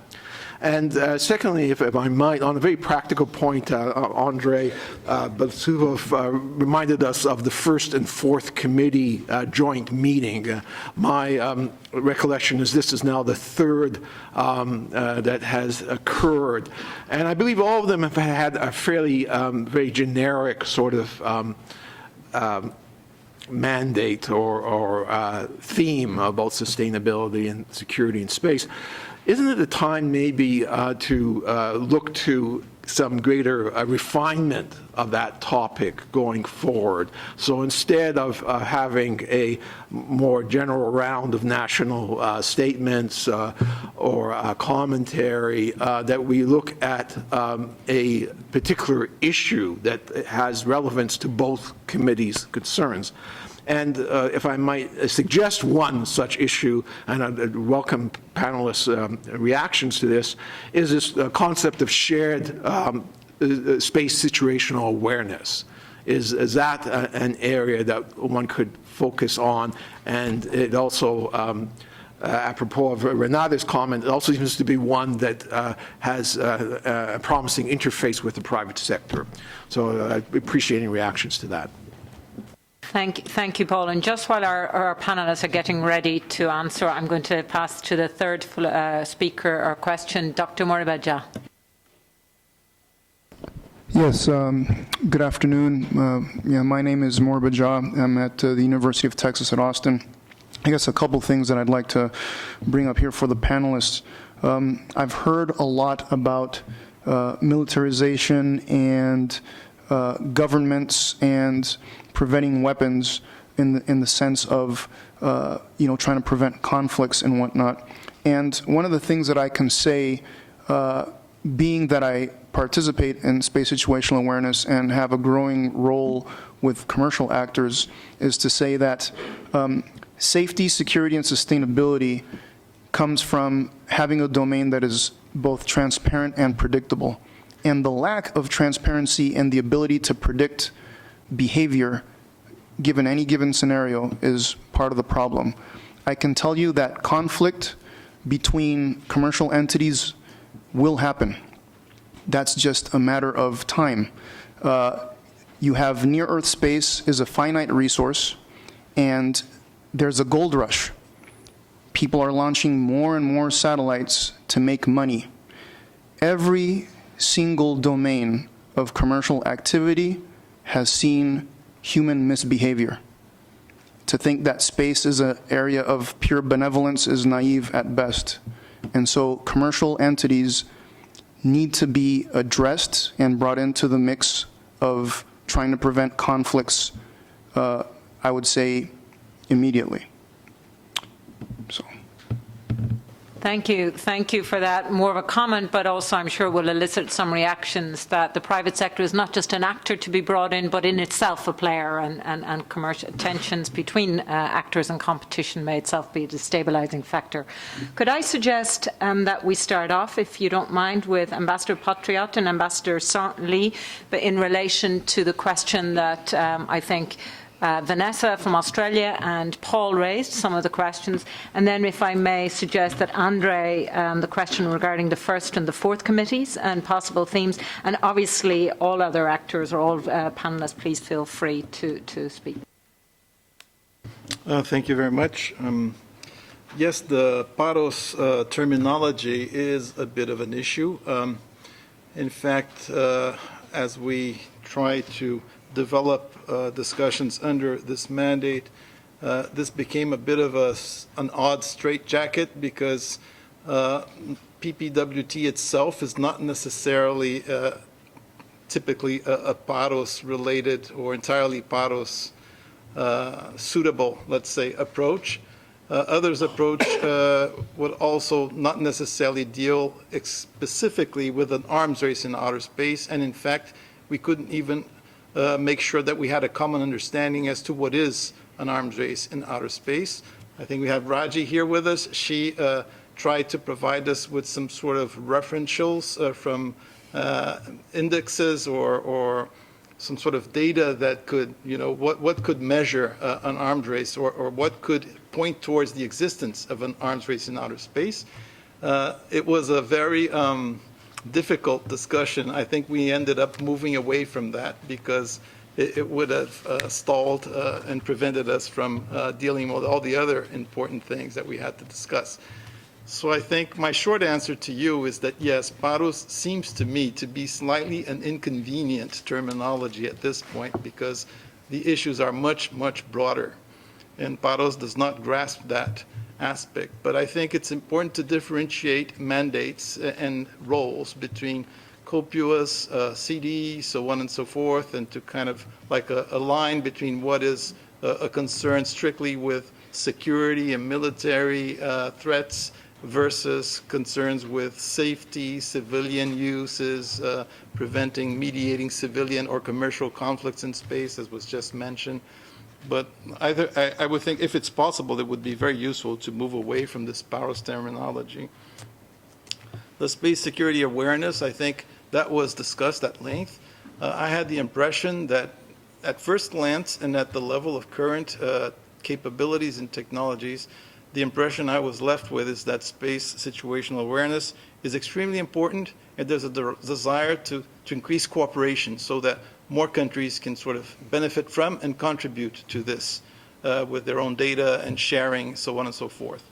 But that it is not precise to the point of being a useful tool, for example, for verification in an instrument regarding the prevention of an arms race in outer space. I think that's the impression I got, that SSA is still not at the level to provide sufficient accuracy and precision as to what the intent of objects in space, how to interpret these intents for the purpose of preventing threats and arms race. So that's where we were more or less, I think. Thank you.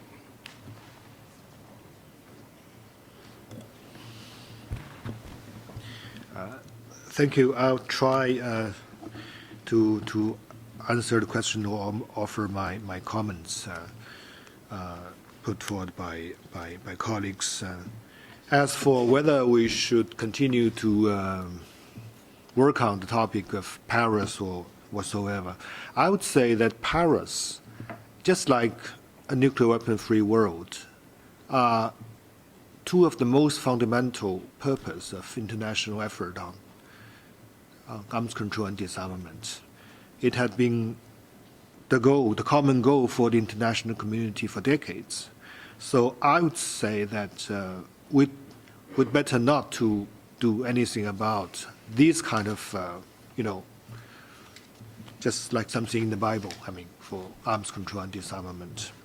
And of course, Paris have, if we are trying to achieve Paris, take into consideration of what happened over the past decades.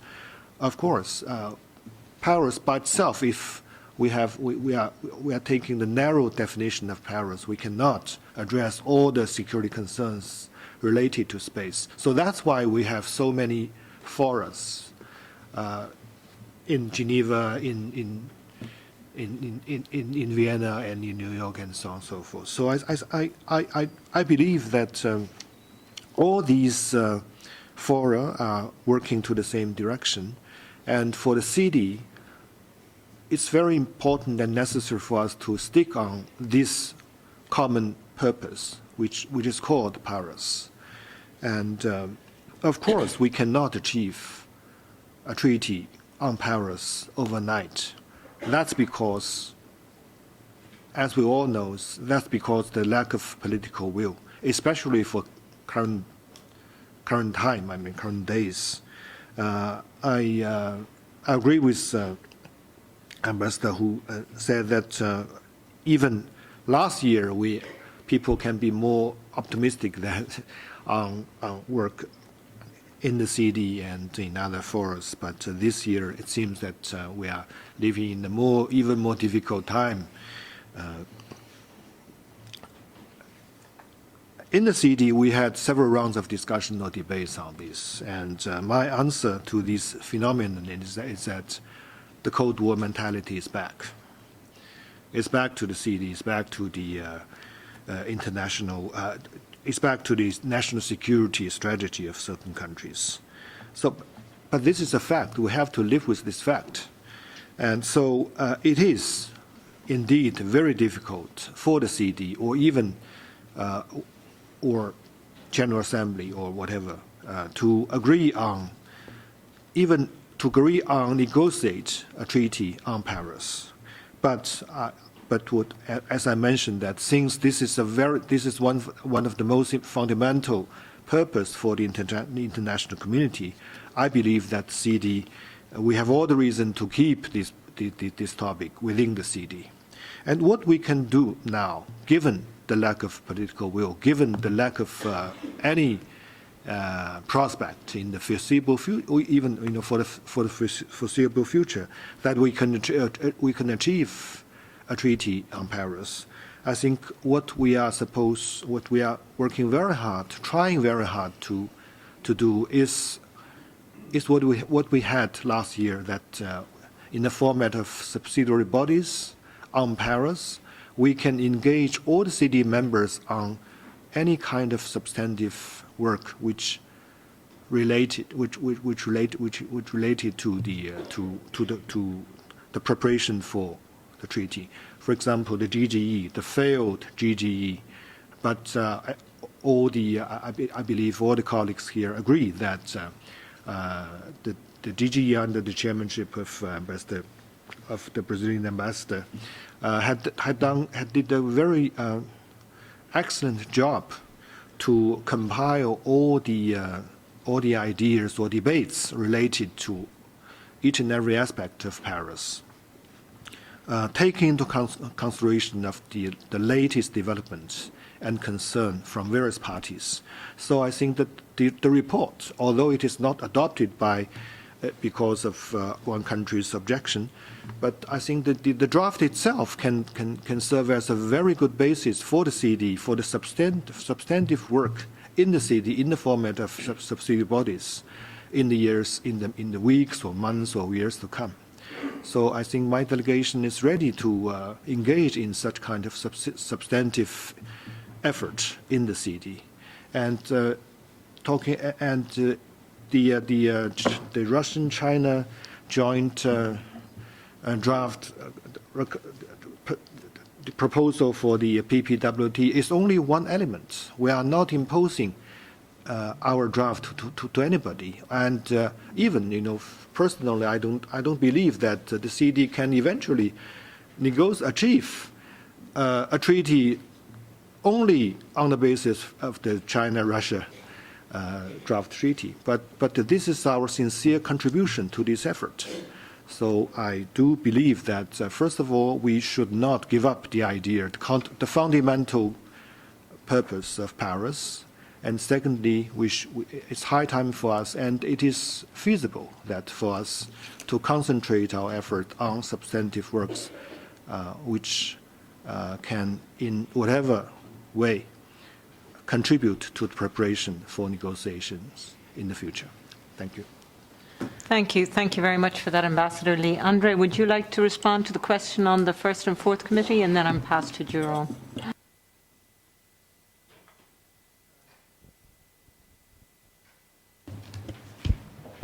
Thank you, Renata. If you don't mind, I mentioned several things in my answer. First of all, I fully agree with my Chinese colleague regarding the Paris issue. Well, the conference on disarmament should focus directly on the main possible threat for the international security and global stability on the placement of weapons in outer space. We in the Russian Federation consider it as the main threat to the future, not only security in outer space, but for the security on the Earth. Here we can have long debates about what is more important, the security on the Earth or security in the outer space. For me, I prefer to be more secured on the Earth, in my home, than in outer space. So that's why I suppose that problem of placing weapons of outer space and struggling the threat which could be posed by these weapons from the space to Earth is very important. And that's why I suppose that the first priority of the CD in context of Paris is to speak about the possible ways to prevent placement of weapons in outer space. But during the GGE deliberations, the experts came to understanding that Paris issue is not the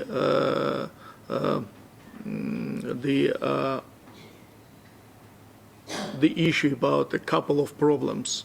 It's a complex phenomena which should be considered from various points of view, from various sides, and during the discussions on Paris issue, we not should focus only on traditional understanding of placement of weapons in outer space, but we should to take into account the new developments, the developments in the technologies, in space technologies, the developments in political approaches, the developments even in human psychology, actually.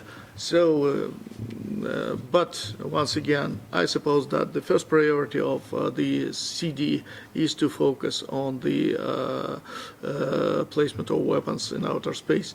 And I would like to correct my Canadian, not to correct, but just to express my opinion that we should speak not about the space weapons, because really it's rather difficult to define what is space weapons. We should speak about weapons in space, and this understanding of this problem was used during the work on the Outer Space Treaty of 1967, because the definition, there's no the definition of weapons, but the word of weapons used in this treaty several times in several articles.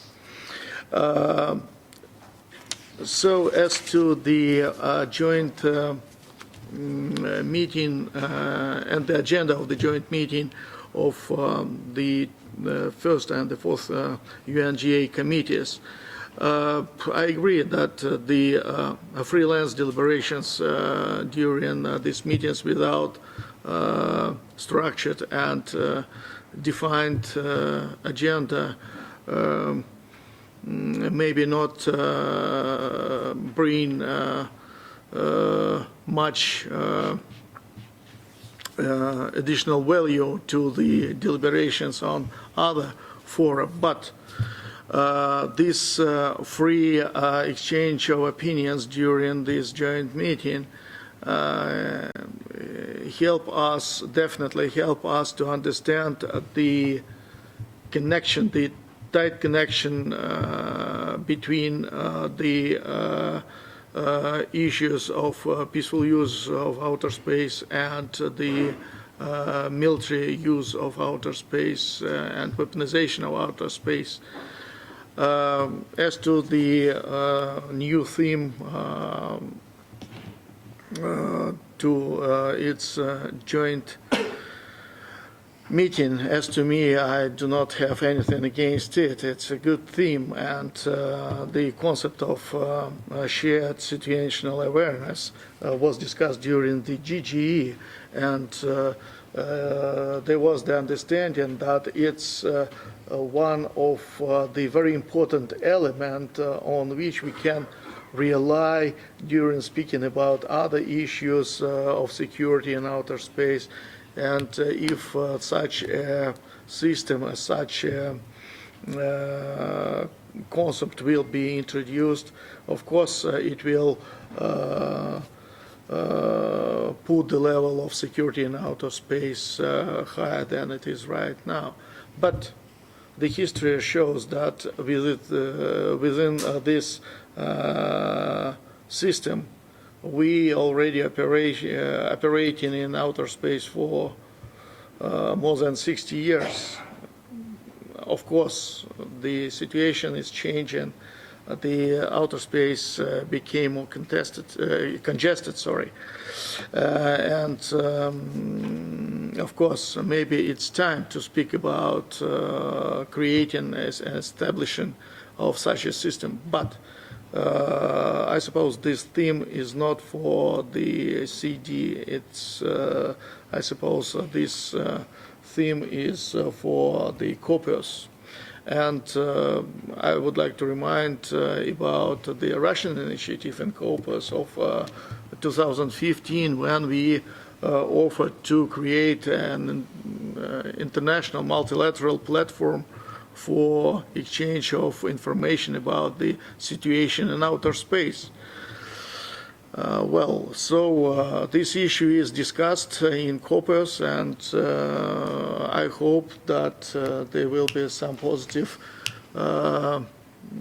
progress in this issue, because the understanding of the importance of creating something like this multilateral shared situational awareness system is obvious. So, and the question from the professor from the United States about human misbehavior. I would like to focus to draw your attention to the parallel with the nuclear disarmament. For several years during the nuclear disarmament discussions, there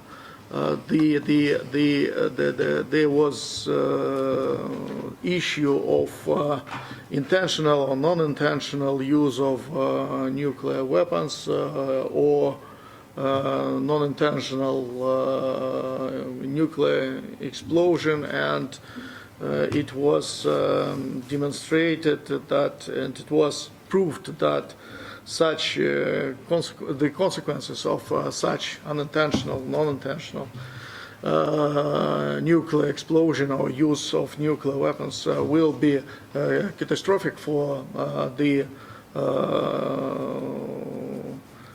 humanity, actually.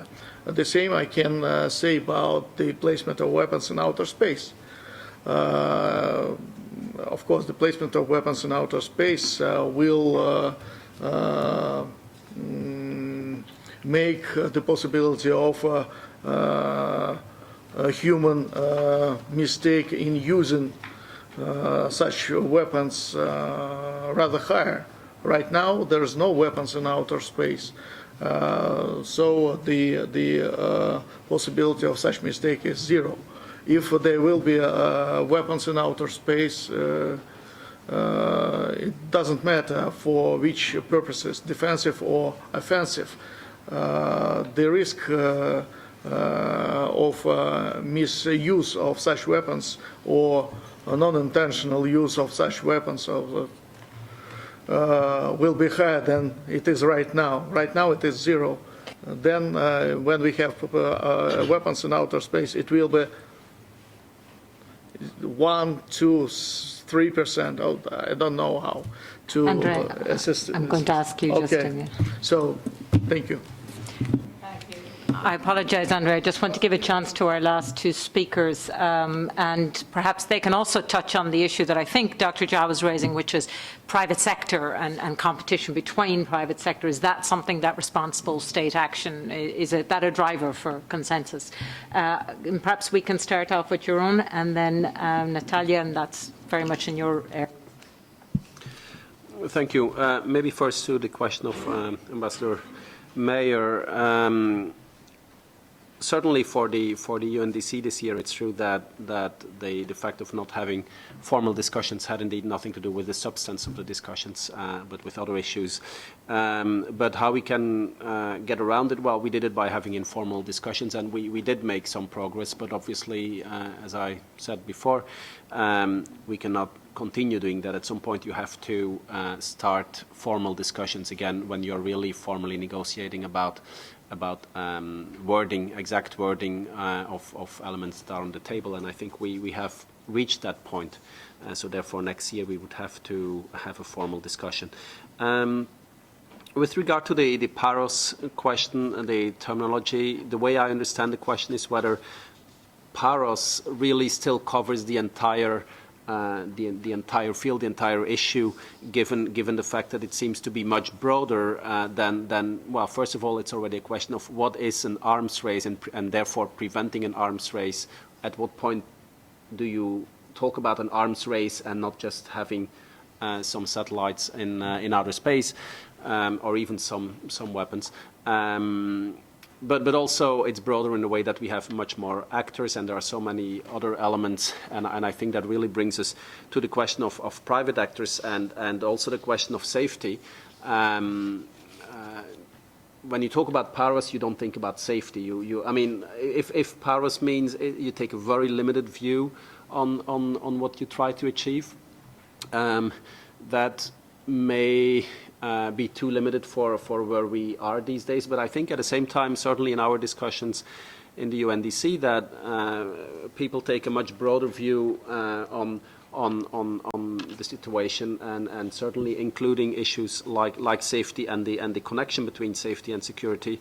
But we should also try to avoid a semantic discussion about PAROS or not, and then getting ourselves lost in 2 years of discussion about finding a new wording. That would not be very productive, as long as we can really, as long as we all agree that about what we should be talking about using the word PAROS. I think that could be fine.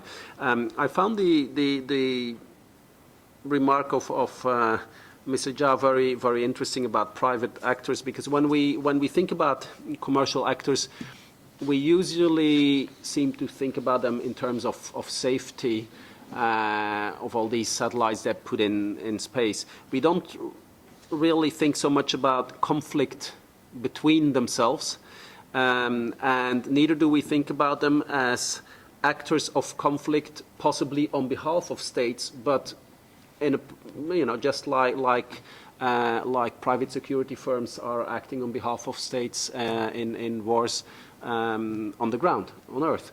And so that certainly is a dimension that I think we need to incorporate, because that goes beyond the typical safety elements that we think about when you think about the mega constellations and the collisions that you will have, and the possible security consequences that may have in terms of miscalculations, that people think it's somehow an attack when it's not. But the idea of conflict between commercial actors and also the idea of commercial actors as actors in conflict, even also in conflict between states, is certainly a dimension that I think we need to incorporate in our thinking as we develop language on these issues. And especially as those space areas become more contested and crowded, I think, and congested, I think. Our final speaker, and Natalia, if you'd like to raise any of the points that, including on the private sector. Thank you very much. Yes, well, I think there is one element I'd like to come back to. We heard from our colleague from Australia. What about having the CD addressing, so not PAROS, but maintaining security in space or norms of appropriate behavior in space? And I'd like to recall the efforts which were conducted by the European Union a few years ago to propose an international code of conduct on outer space activities, and which entailed actually very good proposals for norms of responsible behavior in space. And I'd like, looking back or remembering recalling us about this project, I'd like to emphasize or highlight one of the very beneficial aspects of it. And that is that that project brought the disarmament community and the space community together at the same table to discuss in a cross-cutting way the different aspects of space security, space safety, and space sustainability. And that is something which I believe would need to be preserved when we speak of norms of behavior. We would need to have experts from both sides, so to say, at the table of discussion. Because if you, just giving you an example, if you think of a close proximity operation of a satellite approaching another one, and if you want to decide what is the limits or the distance which should be the limit for this close proximity operation to be considered as to close, right, an aggression, then you need the space experts on board to help decide. So that's why we have to work together on establishing such kind of norms of behavior. And what about indeed using the joint meetings at the UNGA or the joint meetings of the first and the fourth committee to make progress on such kind of issues which really address, which have both the safety and security aspects. I agree that the last two meetings, the first such two meetings were not very productive in the sense there were no conclusion or no outcome of them. And this is, I agree, something we should think about, how to make them more productive and more useful for the global works on space security and safety and sustainability. SSA, SST, I think I hear now these acronyms, it's not only space situational awareness, it's a shared situational awareness. Well, SST, space situational, space surveillance and traffic, all these concepts have different meanings in different countries. And what we believe would need to be done is to discuss this in a multilateral way, and more certainly within COP and that's what Switzerland is proposing as a topic for under the continuation of the work on the long-term sustainability. Maybe even more broadly under the coordination or international coordination of space traffic. And in this aspect, the information sharing of the sharing and the exchange of orbital data is very much a necessity.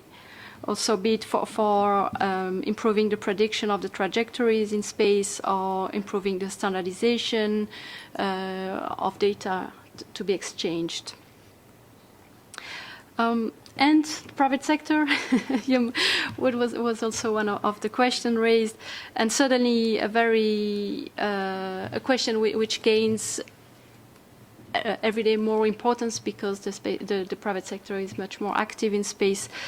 I would say that this is my very personal feeling. Well, space law, I mean, states are responsibility vis-à-vis space law, international space law. And they are responsible for developing any new law instrument or soft law instrument. But we need to find, as state representative of states, we need to find a way to include the private sector in those decisions, in the decision-making processes. And, well, COPWAS has started to try to improve the relationship with the private sector. It is clear that private sector representatives can be invited by states in the national delegations. That's the most obvious way to have them on board in the intergovernmental discussions, and that happened actually for the works under the long-term sustainability. COPWAS has also organized several symposia to have exchanges between state representatives and private sector representatives. And in a more broader context, the development of the Space 2030 agenda, we even have an annual meeting at the high-level fora where the private sector is specifically invited to join.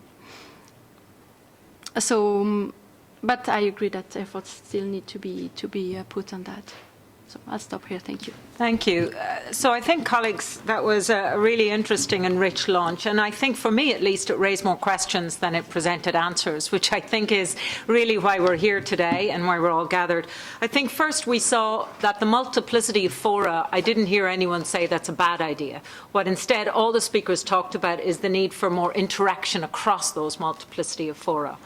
At the same time, I think we also heard that the continuity versus change in the space security, space sustainability, and space safety dialogue.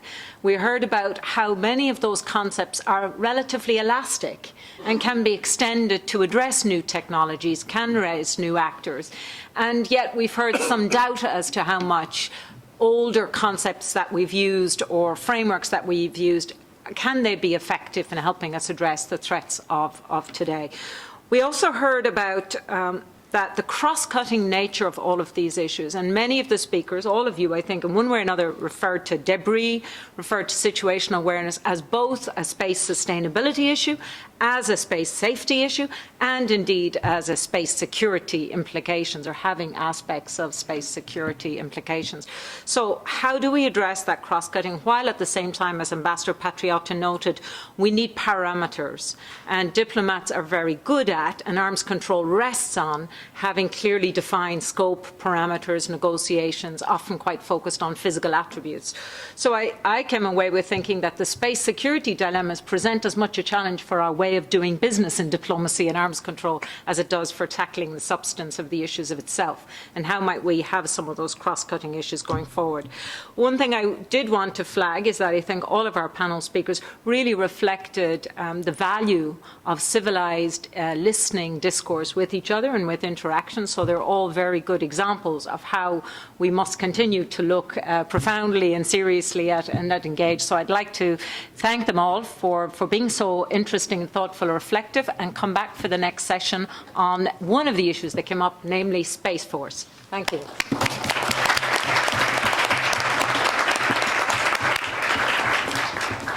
Thank you very much, Ambassador Lee. That was very helpful. And it was good. Very good beginning. Yes. For this. Can I ask you to just stick around for a minute?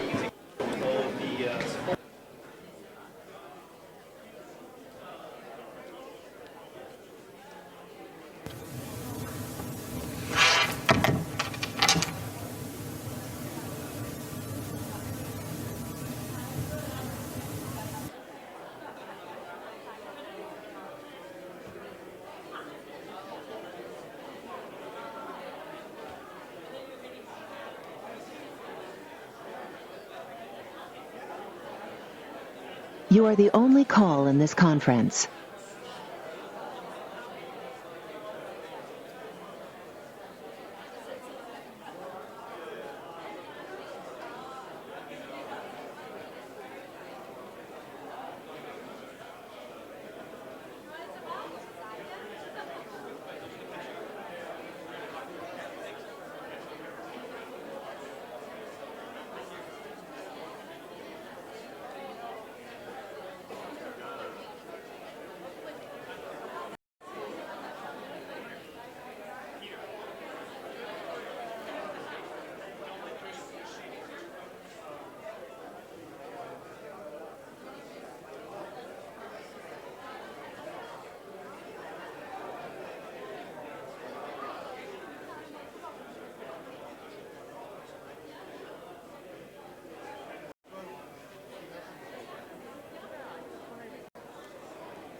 can I ask everyone to please take a seat? We're going to try to fire things back up.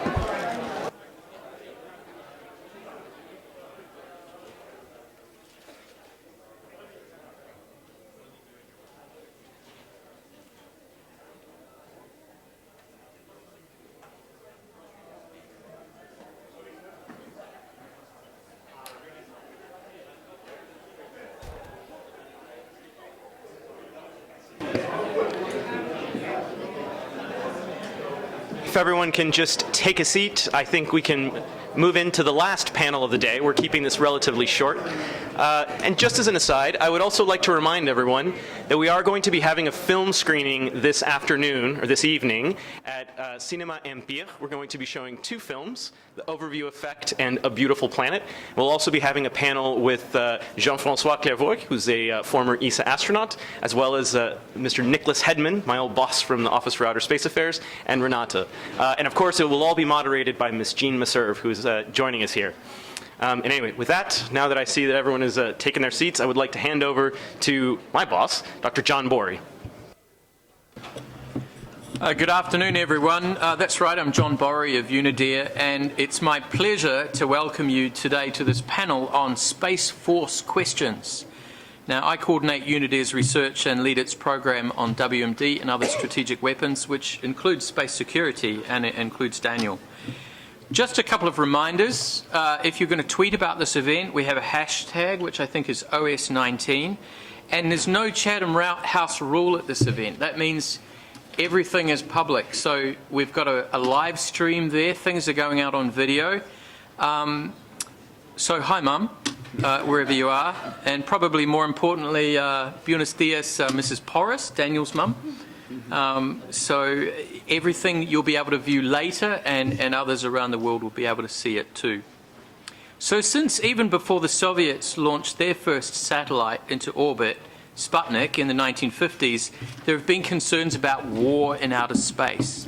And in the public imagination's eyes, conflict in space took on all sorts of fantastical trappings, whether Flash Gordon, Star Trek, or Star Wars. But in reality, the Cold War superpowers managed to avoid outer space becoming an overt domain of military conflict, although of course the so-called space race was a significant element of their competition for propaganda and technological purposes. And space operations have for decades been important, even vital elements of the military capabilities of some countries. If space wasn't weaponized, it's certainly been militarized. And as technology has advanced and the world's become ever more interconnected through and reliant on space-based infrastructure, this has created dilemmas for policymakers. To what extent can you protect one's infrastructure and forces without dedicated military capabilities? Now we're at a point when these pressures for dedicated space forces may be coming to a head. In February 2019, US President Donald Trump signed Space Policy Directive 4, and SPD 4, as it's usually known, directs the US Department of Defense to draft a legislative proposal to establish a Space Force by 2020. And this would be a new branch of the US Armed Services under the Department of the Air Force, similar to how the Marine Corps is its own military service under the Department of the Navy. And the directive makes clear that this is an interim step toward eventual full independence for the Space Force. As the US Space Force matures and as national security requires, it will become necessary to create a separate military department to be known as the Department of the Space Force, according to SPD 4.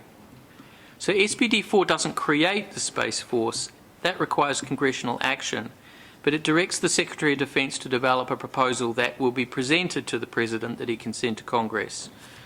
That's my understanding. Doug may be able to correct me. But other spacefaring powers, from China to India, Japan and Russia, to mention a few, are watching keenly. There's widespread concern about an arms race, an emergent arms race in outer space, and what the consequences will be. So what does all this mean? And what exactly is a space force anyway? To help explore these questions, I'm pleased to have with me today a great panel. Mr. Doug Lavero, former US Deputy Assistant Secretary for Defense on Space Policy and a proponent of an American Space Force. Dr. Raji Rajagopalan, a distinguished fellow at the New Delhi-based Observer Research Foundation and author of a recent UNIDIR research paper on cyber and electronic counterspace capabilities. And Raji was, as was mentioned in the last session, also a consultant to the recent UN group of government experts on space.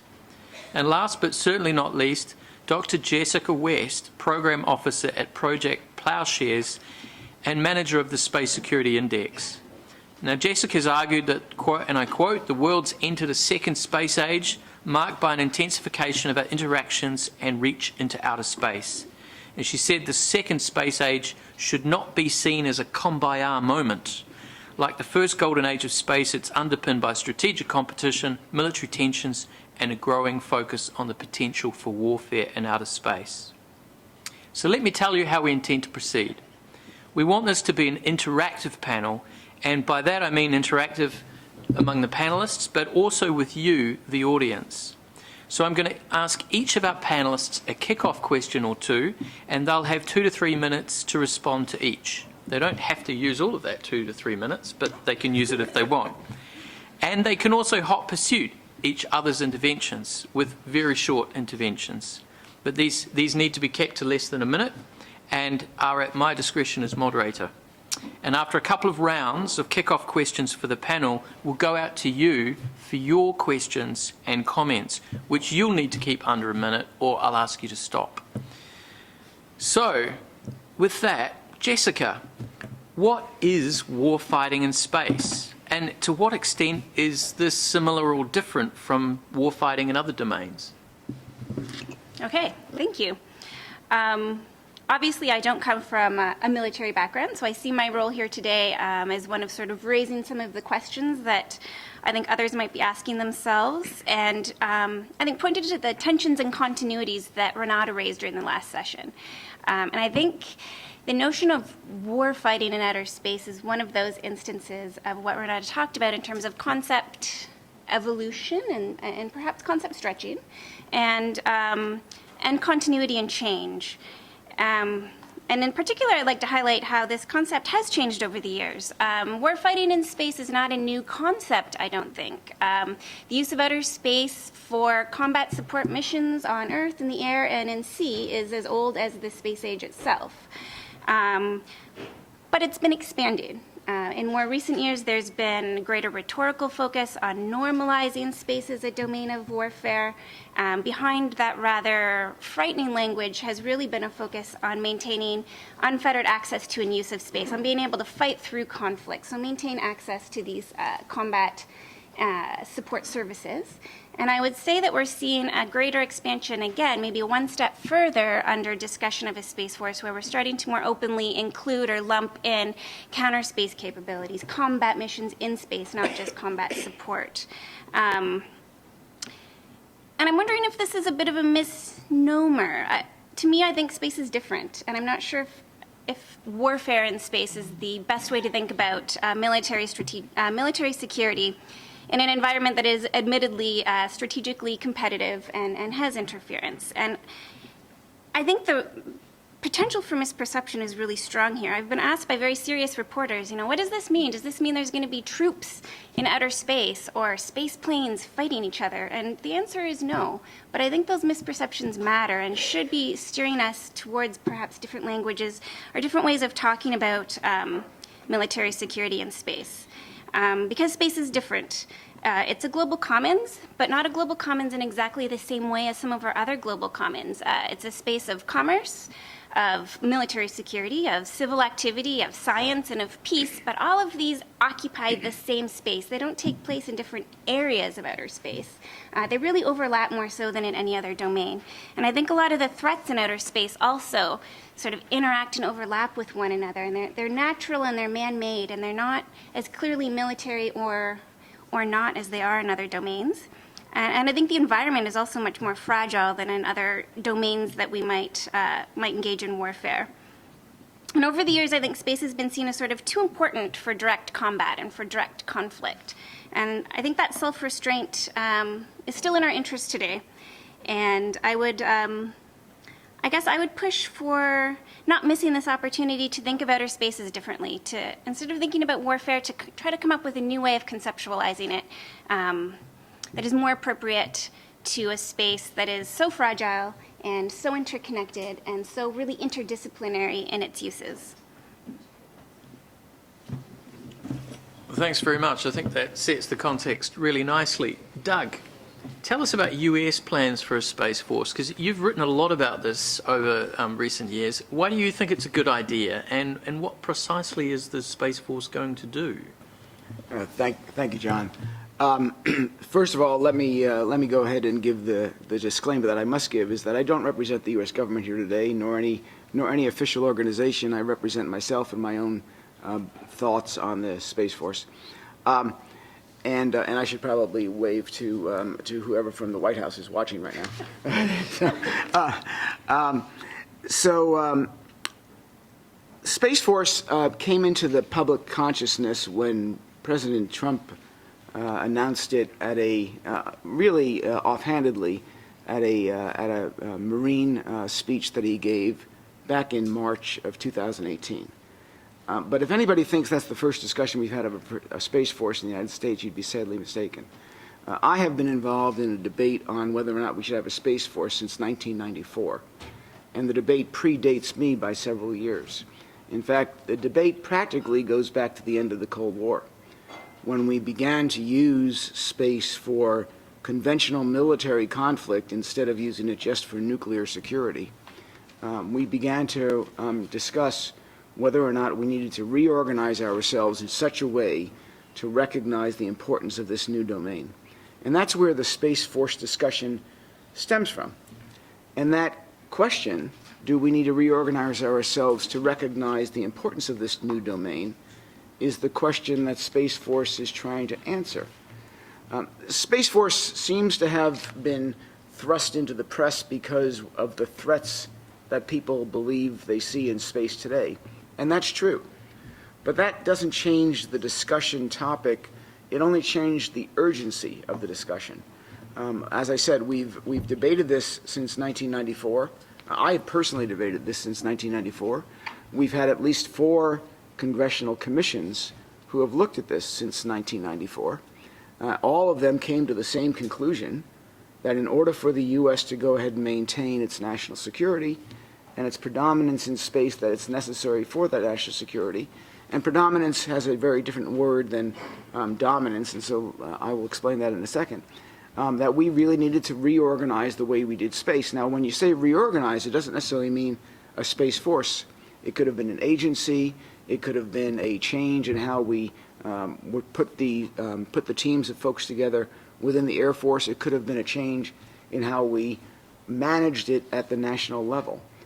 It was a reorganization question that got us to the Space Force, and the Space Force seems to be, and in my opinion is, the best way to answer that question of how do we maintain U.S.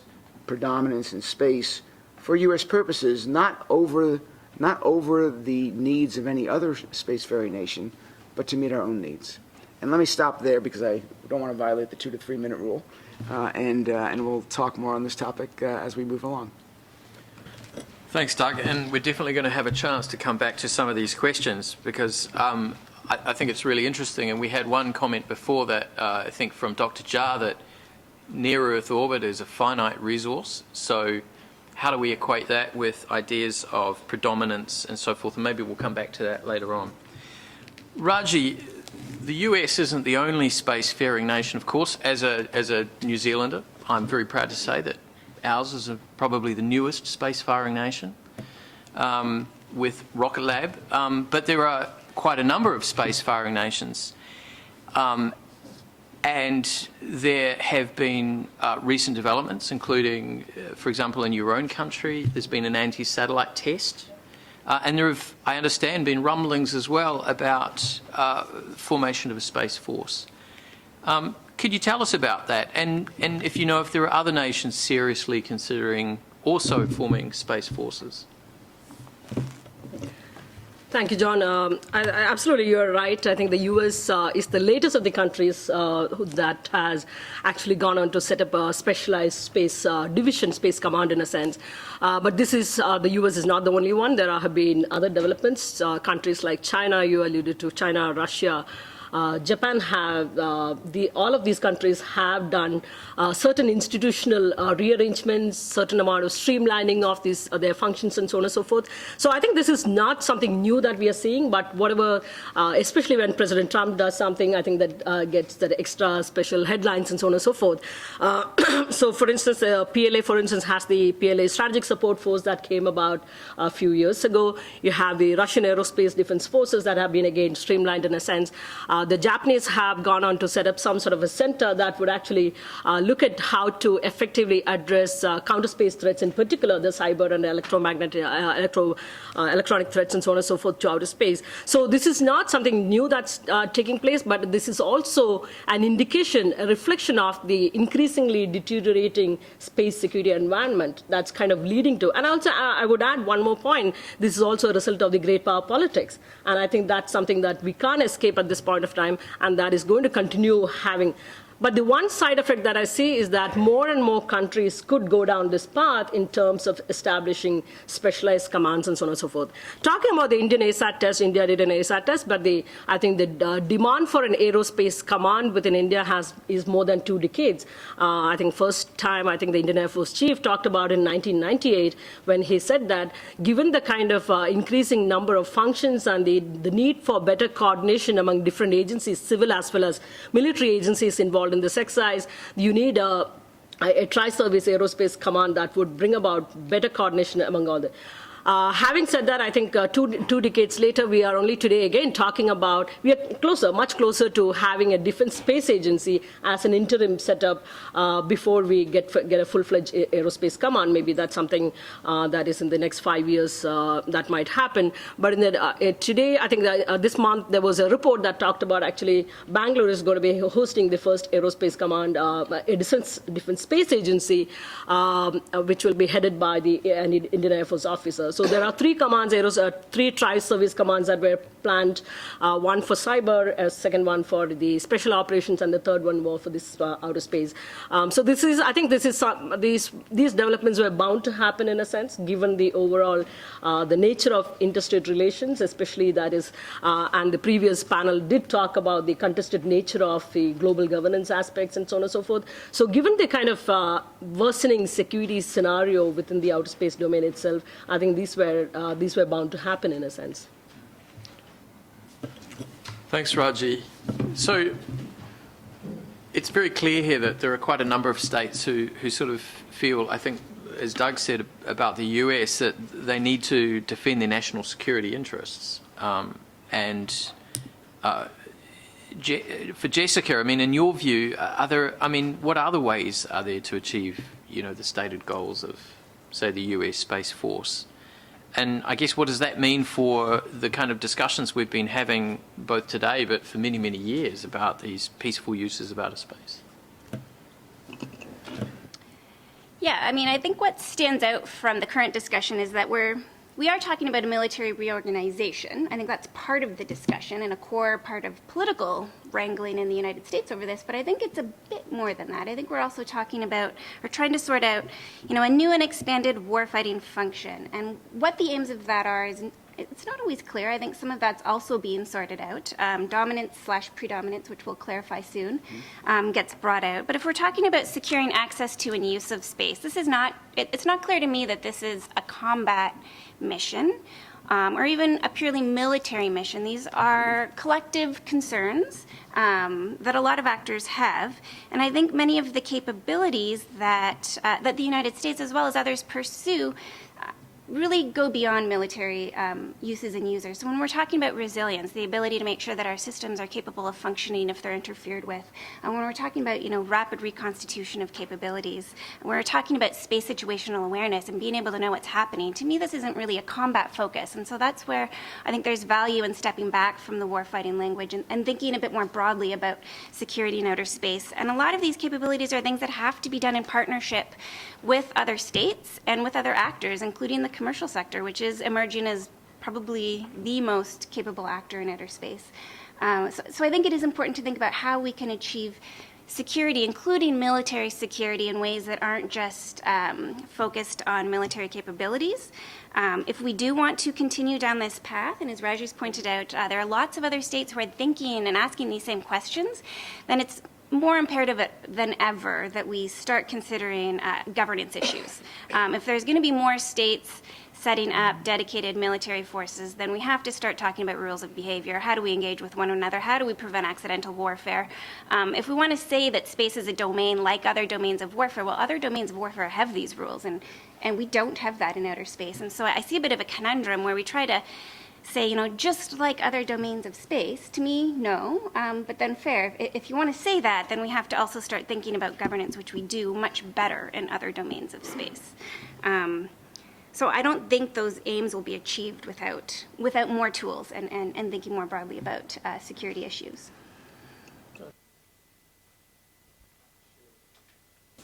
Yeah, I'd like to pick up on two things that Jessica said. She mentioned the term resilience and reconstitution. We wrote a document when I was in the Department of Defense that talked about how do you assure your space services stay around during combat. And we basically outlined 3 ways to do that. One is called resilience, which is to make those space capabilities more sustainable through a variety of methods that included things like proliferation and protection and other things. I won't go into that here. The second one is reconstitution, be able to go ahead and reconstitute those things. But the third one was defensive operations. And so in our lexicon of how do we go ahead and make sure that space services are there for our forces to use and our allies to use in times of war, we created a three-sided stool that included create resilience, allow for reconstitution, and allow for defensive operations. As soon as you start to talk about defensive operations, immediately that becomes the imposition of force, in this case to defend your own asset. But there's no reason why that should not be as valid a way as the other 2 ways of making sure you can maintain the military services that your forces depend upon, remembering that space forces in general reduce the loss of life on both sides of an equation, of both sides of the situation. The loss of non-involved non-combatants on the side being that the force is being used against, and the loss of the combatants on the side that is fighting. So we have used space to go ahead and make war more precise with less collateral damage, and losing space makes that harder to happen. The second thing I wanted to comment on, Jessica, is I agree wholeheartedly. While this domain is not different in the sense that warfighting will move to this domain, what is different about this domain is that the rules that govern warfighting in space will be different than the rules that govern warfighting on land, sea, or air. And sometimes by refusing to go ahead and discuss the fact that warfighting will occur, we lose the opportunity to go ahead and discuss the rules that need to be in place. I'm a strong believer in a rule that says you should not allow the creation of large amounts of debris no matter what you do in space. There are many ways to go ahead and deny the use of space services to your adversary without creating a large amount of debris. That's a common sense rule that almost every nation of the world would agree with. And yet when we try to go ahead and discuss large concepts like the prevention of an arms race in outer space, we get lost in forgetting that there are some very clear rules that are in all of our interest to go ahead and discuss. Thank you. Thanks, guys. There's a lot to think about there, and I just want to push you on a couple of things. So one is, a couple of you have noted that there are no rules in space, and Doug, you've talked about the sort of that it would be good to have a norm about no debris creation. But I mean, what kind of other rules kind of would be needed? I mean, for instance, something that occurs to me is space is a really hostile environment. It's pretty hard for human beings to survive there, even in perfect conditions, right? So should we be treating automated space objects differently from those, for instance, that were crewed in terms of rules of war? are there other dimensions of this? So I just want to throw that out to the panel in general to maybe come back on in the next couple of minutes. But Doug, I wanted to push you a bit on, you've mentioned this dominance is different from predominance. So can you unpack that a little bit for us? And in addition, could you briefly maybe give us a hypothetical scenario that in which you would see a dedicated space force as necessary? I mean, what would it do that the US military as it's currently structured couldn't do? Sure. Let me, I don't know that there's an official definition of dominance versus predominance, but let me go ahead and put it in a very simple manner that we can all understand. Today, the U.S. is predominant in space. That's a simple fact. It's not braggadocio. It is clear that the U.S. has more space capability than any other nation. We are predominant. That doesn't mean we try to dominate others. That means that we want to maintain our lead. We want to go ahead and always be able to support our civilian needs, our military needs, our scientific needs with our space capabilities, and we pride ourselves in trying to stay ahead of the rest of the world, and we enjoy the fact that others compete with us in that, and hope that others do, because we think that we should all compete in this domain to do those kind of things. But we would like to maintain U.S. predominance, and therefore that is a simple statement of staying ahead as we are today, not a statement of dominance, trying to make sure that others stay behind. In terms of an example of what a Space Force is for and how it will be used, rather than give a hypothetical, I will give you an actual occurrence that occurred back in the United States.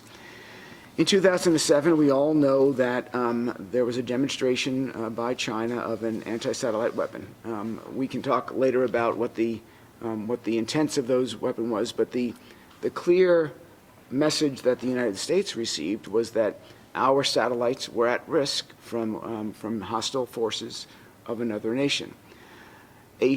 What happened in the U.S. military was very interesting. Almost every one of the services decided they could no longer depend upon space services and needed to leave space. There was nobody to go ahead and say, wait a minute, we should try to protect our space capability. That's what a Space Force would do, because a Space Force defines its existence by the fact that it's in space. An Air Force defines its existence in air, a Naval Force defines its existence on the sea, and an Army defines its existence on land. We didn't have an advocate who said, hey, we can go ahead and react to this threat in better ways than simply fleeing the domain. And I personally believe that fleeing the domain would have been harmful to both our U.S. interests, our allies' interest, and quite frankly to the world's interest. So that's what a Space Force would do. It would react appropriately when changes in the situation require a change in strategy or doctrine in space. Thanks. Quickly jump in there. One is, of course, Doug referred to the Chinese ASAT test and what the message the U.S. received and took from there. And I think that was a clear message even to countries like India, because until 2007, India mostly thought about this ASAT test and other such threats as mostly these are big boys' toys and we didn't have to worry about it. But the Chinese ASAT test brought the threat ever closer home, and that brought about a fresh debate within India as to what are the kind of capabilities that you need to have as a deterrent measure. And we dilly-dallied for a while, but finally, earlier in the year, you saw the ASAT test, and I think that was essentially to show that we have the deterrent capability. Should there be others who are trying to destroy or even mess around with satellites and other capabilities out there, I think we have the deterrent capability to do the same, in a sense. I think that's one part of the problem. The second is the ASATs were not really out there for not too many ASATs were being conducted, creating long-lasting debris and so on and so forth. But there's a new sets of threats that are coming about, both the cyber and the electronic warfare capabilities. that are coming about. You don't necessarily have to shoot down something from in outer space, but using cyber and electronic means to create more disruptions or destruction of things. And I think that's something that we need to keep in mind. And again, those are the kind of contextual factors that are actually driving states to come up with more specialized measures, commands and units within the military and so on and so forth. Jessica said this is maybe not, these specialized forces are not maybe a combat one. I hope that's not the case, and maybe this is more in terms of creating more synergies between the different agencies and departments and so on and so forth, but that's something that remains to be seen in a sense. I'll come back to. Thanks, Raji. And I mean, this brings me to the question. I have to ask this question because Daniel has been going on about this for months. It's space pirates. And that is, and actually there's a serious point here. You've mentioned a few of the kind of negative externalities here, possibly of, actions in space. But we recently had one US politician and former presidential candidate, Senator Ted Cruz, talk of the need for a space force to, I quote, defend the nation and to protect space commerce and civil exploration, which everybody took to mean fighting space piracy, and that this would be a positive spin-off. Is that really a thing? Is that plausible? And you've mentioned a couple of the negative externalities like debris, as Doug has, objects maybe falling out of orbit and hitting the Earth's surface, maybe disruption of the Earth's economy. Are there other kind of externalities that should be considered? Because this strikes me as sort of a possible example of what I think Garrett Hardin used to call the tragedy of the commons, right? That if everybody's got a space force and you're all vying for dominance or predominance or however, what are the spin-offs of that? Are you better just not to go there? Raji, and maybe the rest of the panel if you have further thoughts. Sure, I think thanks. And I don't see too many positive externalities at this point of time. And the only point possibly is that if the role of these specialized units are not combat ones, then maybe for some time there is something to cheer about. But I think in any case, even if they are meant as primarily coordinating agencies as well as to better integrate between different functions, I think gradually there could be moved towards combat-oriented roles in the future, and I think that's a very very negative trend that you might be seeing. So main thing is, I think it's going to one of the most important negative consequences is that it could spur a negative chain reaction. There could be more and more countries that will follow this path, go down this path, because space is becoming much more integral to a lot many more countries, not just for military and security operations, but also for other purposes, civilian and developmental agenda and so on and so forth. But given that space is becoming much more integral to military operations, including that of conventional, which is not the case that was during the Cold War years, for instance. Space was primarily used for strategic operations. So today you see a big change from that. So the integration of space into conventional operations as well would make it much more a dynamic issue in a sense.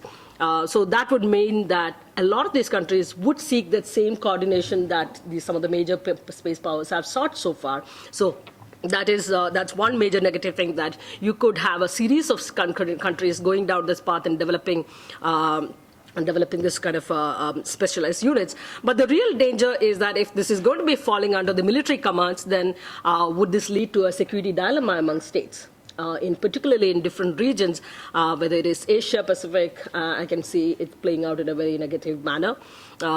Middle East may be another region where this could give rise to bigger tensions.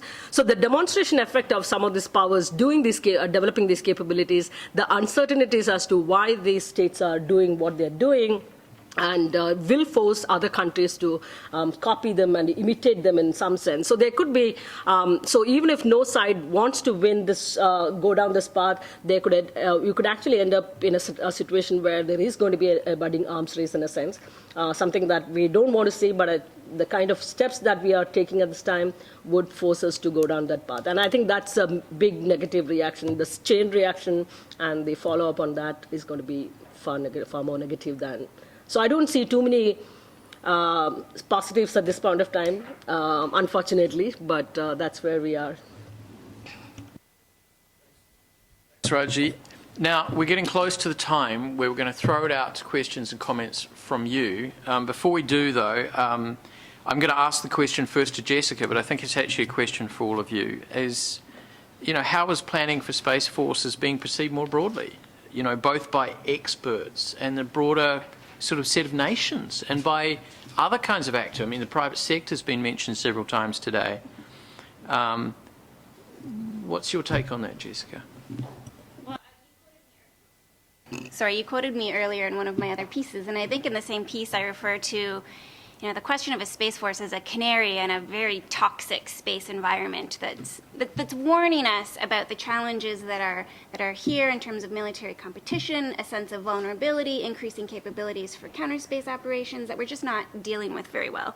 And that perception, I think, is shared by a lot of states. I think a lot of other countries are grappling with the challenge of how to protect and maintain access to their space capabilities.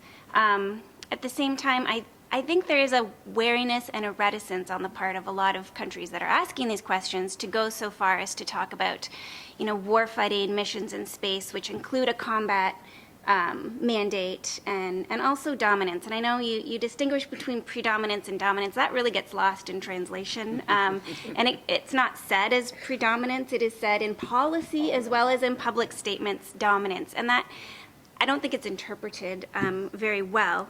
But I think I want to come back to the issue of sort of perception and peaceful uses. And I missed your question on peaceful uses. And we should be talking about that because we're in the Conference on Disarmament, and space is a realm of peaceful uses dedicated to humanity. And the other challenge I have with the idea of a space force and warfighting in space is that it's blurring this combat support mission, which for a long time has been accepted as a peaceful use of outer space, a normalized use, with a combat offensive, which gets thrown around here and there in different statements, but a combat weapons mandate.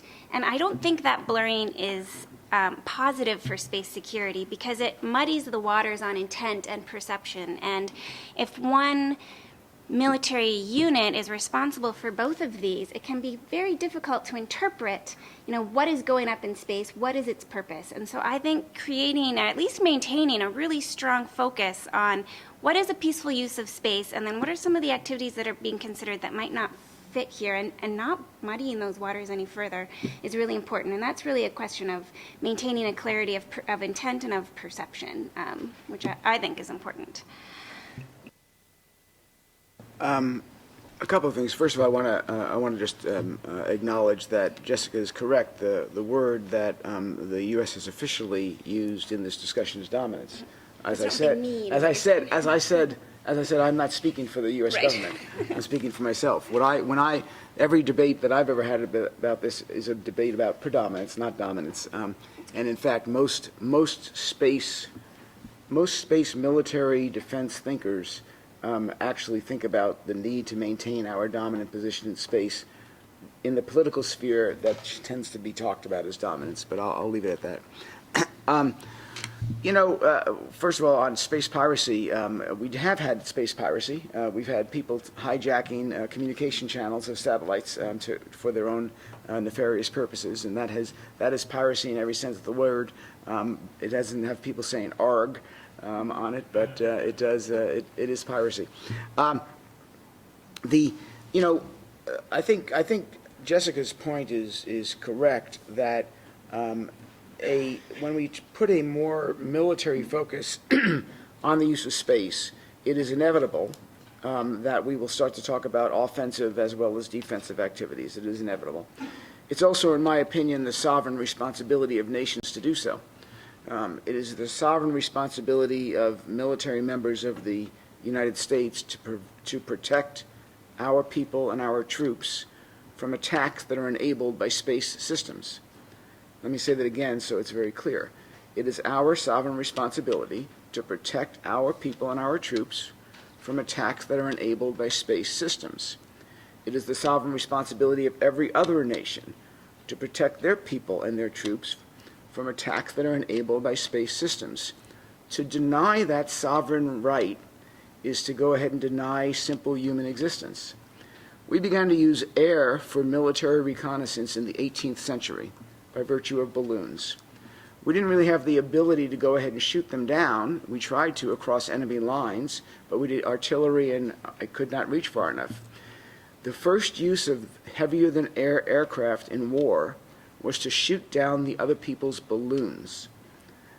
That is a normal consequence of technologically enabling us to prevent the adversary from using a weapon, in this case a reconnaissance system, to kill the troops on the other side. That's where we are in space.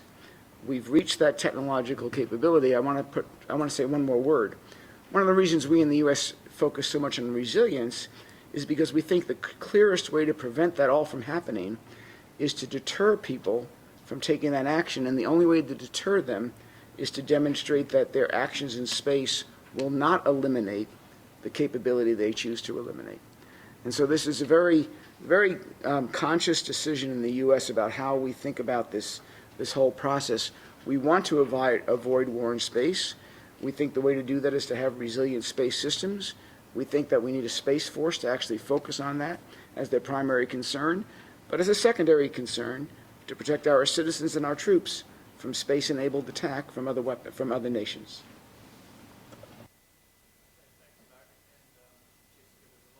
About there. I'm going to throw it open now. Now, we want you to keep your questions and comments short, which means under a minute, please, or I'll intervene and ask you to stop, which will be embarrassing for me because I don't like that kind of having to do that kind of thing. But please tell us who you are and your organisation or government before you start.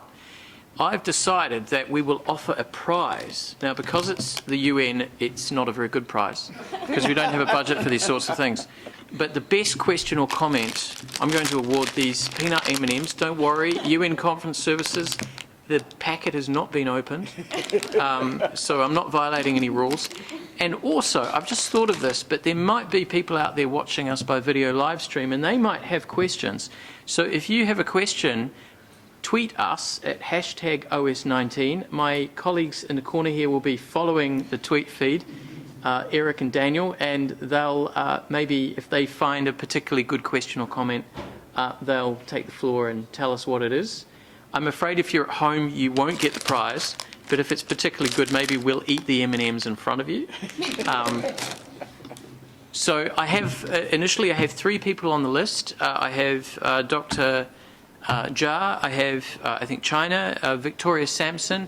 We'll then go back to the panellists, and I also want them to consider the question I was asking about what kind of rules do you need if you're going to have space forces, for, say, protecting civilians or superfluous and unnecessary suffering to combatants, astronauts, I suppose cosmonauts, or taikonauts.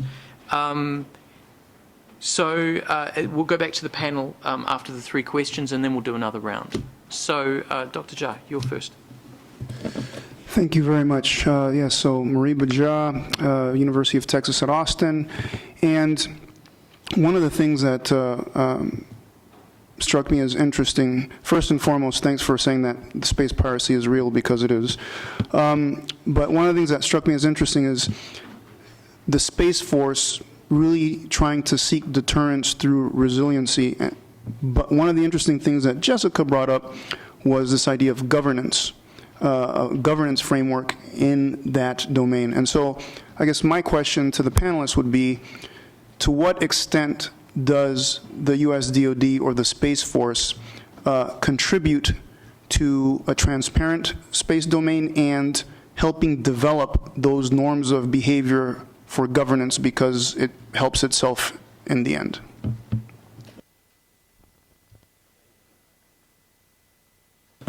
I think we have somebody from China in the front row.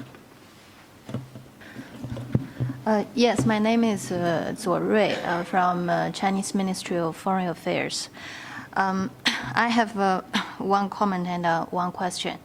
It seems to me that now it is a kind of practice to conveniently explain the military buildup of some country as a result of perception of others' threat, whether this threat is real or not. But what I would like to say is that if we really care about space security, maybe the good solution is to start the negotiation of a treaty which can both address the placement of weapons and the use of force against the space assets, whether this force is coming from space, land, or sea or air. So this is the comment. And the question addressed to maybe all the panelists, or especially Mr. Lavrov. As I read from a recently published document by the Ministry of Defense, there's a sentence explaining the function of the Space Force, which, as I'll quote, if authorized by Congress, this sixth branch of armed forces dedicated to space will catalyze a fundamental transformation of our approach to space from a support function to a warfighting domain. So my question is that what does this transformation specifically mean on operational level? And what do you think is the impact of this transformation on space security? Thank you.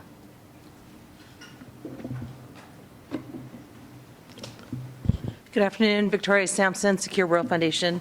I have a couple comments I'd love to hear the panel's opinion on. First, I'd like to push back a little bit on the idea that there are no rules in space. Clearly, there are rules in space. They have been both written down and they're both not written down. Written down, end-of-life operations, space debris mitigation guidelines. Not written down. It's considered bad form to approach another operator satellite without their approval. It's considered bad form to interfere with another country's satellite, whether it's via spectrum or actually running into it, that sort of thing. So we need to expand on these rules, of course, but they do exist. Just want to make sure that was clear. Second of all, the idea of uncertainty in regards to intent. I'd like to point out that a lot of countries do not have space policies, do not have space strategies, do not have any sort of thing written down whatsoever that you can turn to. All you can do is read a report about something happening and then wildly speculate. So how do we get to the point where we know more about intent? And then finally, in terms of messaging about the Space Force, I understand that it's not intended to be perhaps pushing the United States over others, but when you consistently refuse to use, when one consistently refuses to use the option of diplomatic outreach as a way in which to ensure ability and access of use of space, I think that sends a message that diplomacy is not seen as a valid tool, or at least a useful tool. And I'd like to request that we start to incorporate that. Thank you. Thanks very much. So we have a first round of questions there. I think we'll start at the end of the panel with you, Raji, and work our way along. Yeah, I think governance, I think it's an important aspect. And I think that's one question that I've been kind of trying to see as to what is the, now that we know these are issues that are already happening, and there are more countries that are going to go down this path. How do we stem this particular process? Is there a way of sort of regaining some of the trust and confidence in each other in building a better governance mechanism and so on and so forth? Because in the recent years, you have seen within COPUOS as well as in the CD and the GG and all of that, you haven't seen much progress in terms of developing effective regulations, effective norms, or even code of conduct. Forget about even legally binding. It's going to be a lot more challenging. But even norms of responsible behavior has been extremely challenging in a sense. But I think the need for those rules and regulations are very clear if we have to be able to continue to have safe, secure, and uninterrupted access to outer space. So one of the issues that I would say is there is the need for greater dialogue and transparency, greater dialogue, greater openness, and transparency measures to be undertaken. Given that much of the effort by states at this point of time are in terms of coordinating or creating better integration between the different agencies, between the different functions through these space forces and other things, can states be more open and transparent about and engage in a dialogue process about what they are planning to do, what they're doing already, and so on and so forth. Because I don't see there are, at this point of time, there are too many other possible solutions that can be worked out, given the nature of great power politics, as well as the technological changes that are taking place. There aren't too many other possible options that can be worked out. So I think it's extremely important that we have an actually some sort of an understanding, some sort of ability to predict in a sense, and that comes from greater openness and transparency efforts between key space powers and so on and so forth. There have been a number of TCBMs, transparency and confidence building measures, that have been talked about precisely addressing this particular aspect.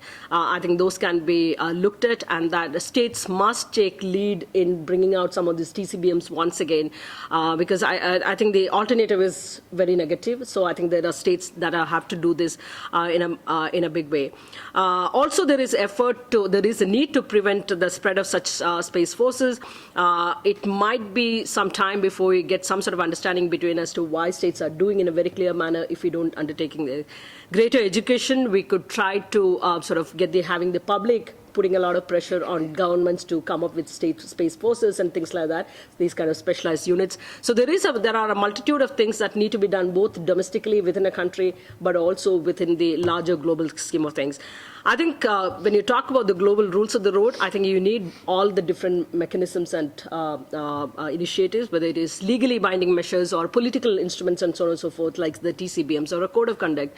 But given the sense of the nature of great power politics, and given that developing consensus among major powers has been a key problem impeding the process of developing an effective outer space regime, especially to address the newer kind of challenges that are coming about, you need to start with measures that would create better confidence, greater trust among states, and that may be in terms of going down the path of TCBMs, transparency and confidence building measures, that may get you to address some of the political issues that have come in the way of developing an effective rules of the road in a sense. Yeah, I think I'll stop here and let my panelists.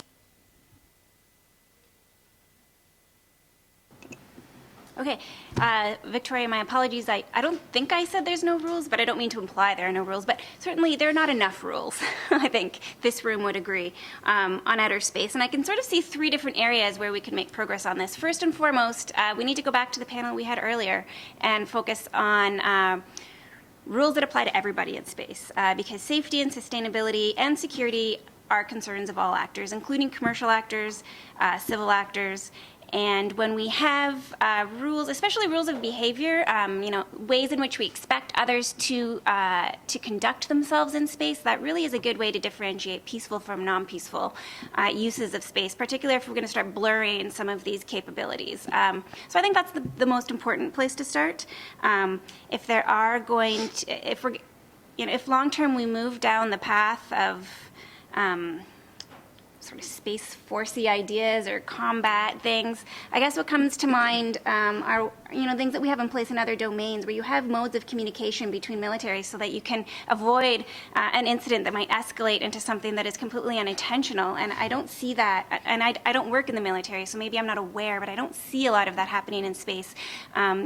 Ways of engaging one another that can prevent a crisis and de-escalate a potentially tense situation. I know that exists sort of on sea, and I know it exists on air, but long term, and I'm hoping we don't go there, but if we do, then long term that would have to be addressed. And the other thing is going to the representative from China. I think we do need to think about, restrictions on the use of force. We don't need to call it arms control. If that's out of mode, don't call it that. But what are the restrictions? What are the limitations? Where are the places we don't want to go so that we don't end up in a very, very bad place? So if there are certain assets that really have to be off limits, which we had during the Cold War, national technical means of verification, we need to go back to this conversation and have it and make sure that, we don't start engaging in behaviors that that take someone else by surprise, perhaps, and lead to really scary outcomes, the destruction of the space environment, the use of nuclear weapons. I mean, a lot of these issues are intertwined. Space is strategic, and it's critical for security. And so I think the opportunity to escalate into something that we don't want long-term is there. So going back to arms control, restrictions, I don't care what you call it, but certainly making sure that we agree on what the limitations are and should be. I want to try to be respectful to all the questioners, so I'll try to just answer in order. I want to go to John's question first about the rules for protection of non-combatants, or at least that's how I wrote the question down. It isn't exactly how it was phrased. And I want to generalize that just a little bit. I find that many of the rules for how we should go ahead and conduct ourselves in space can be found if we refer back to the traditional laws of armed conflict that we all know, and that most of our rules for any war or fight or weapons in domain are based upon those. One of them is the notion of weapons that cause indiscriminate harm. So on land warfare, we use that to go ahead and outlaw chemical and biological weapons, aerial bombardment, those kind of things. Debris-causing weapons cause indiscriminate harm to space, and so that's why I think we can easily reach agreement on that, because its basis is in the laws of armed conflict that already exist. Similarly, laws of non-combatants in a domain should be protected.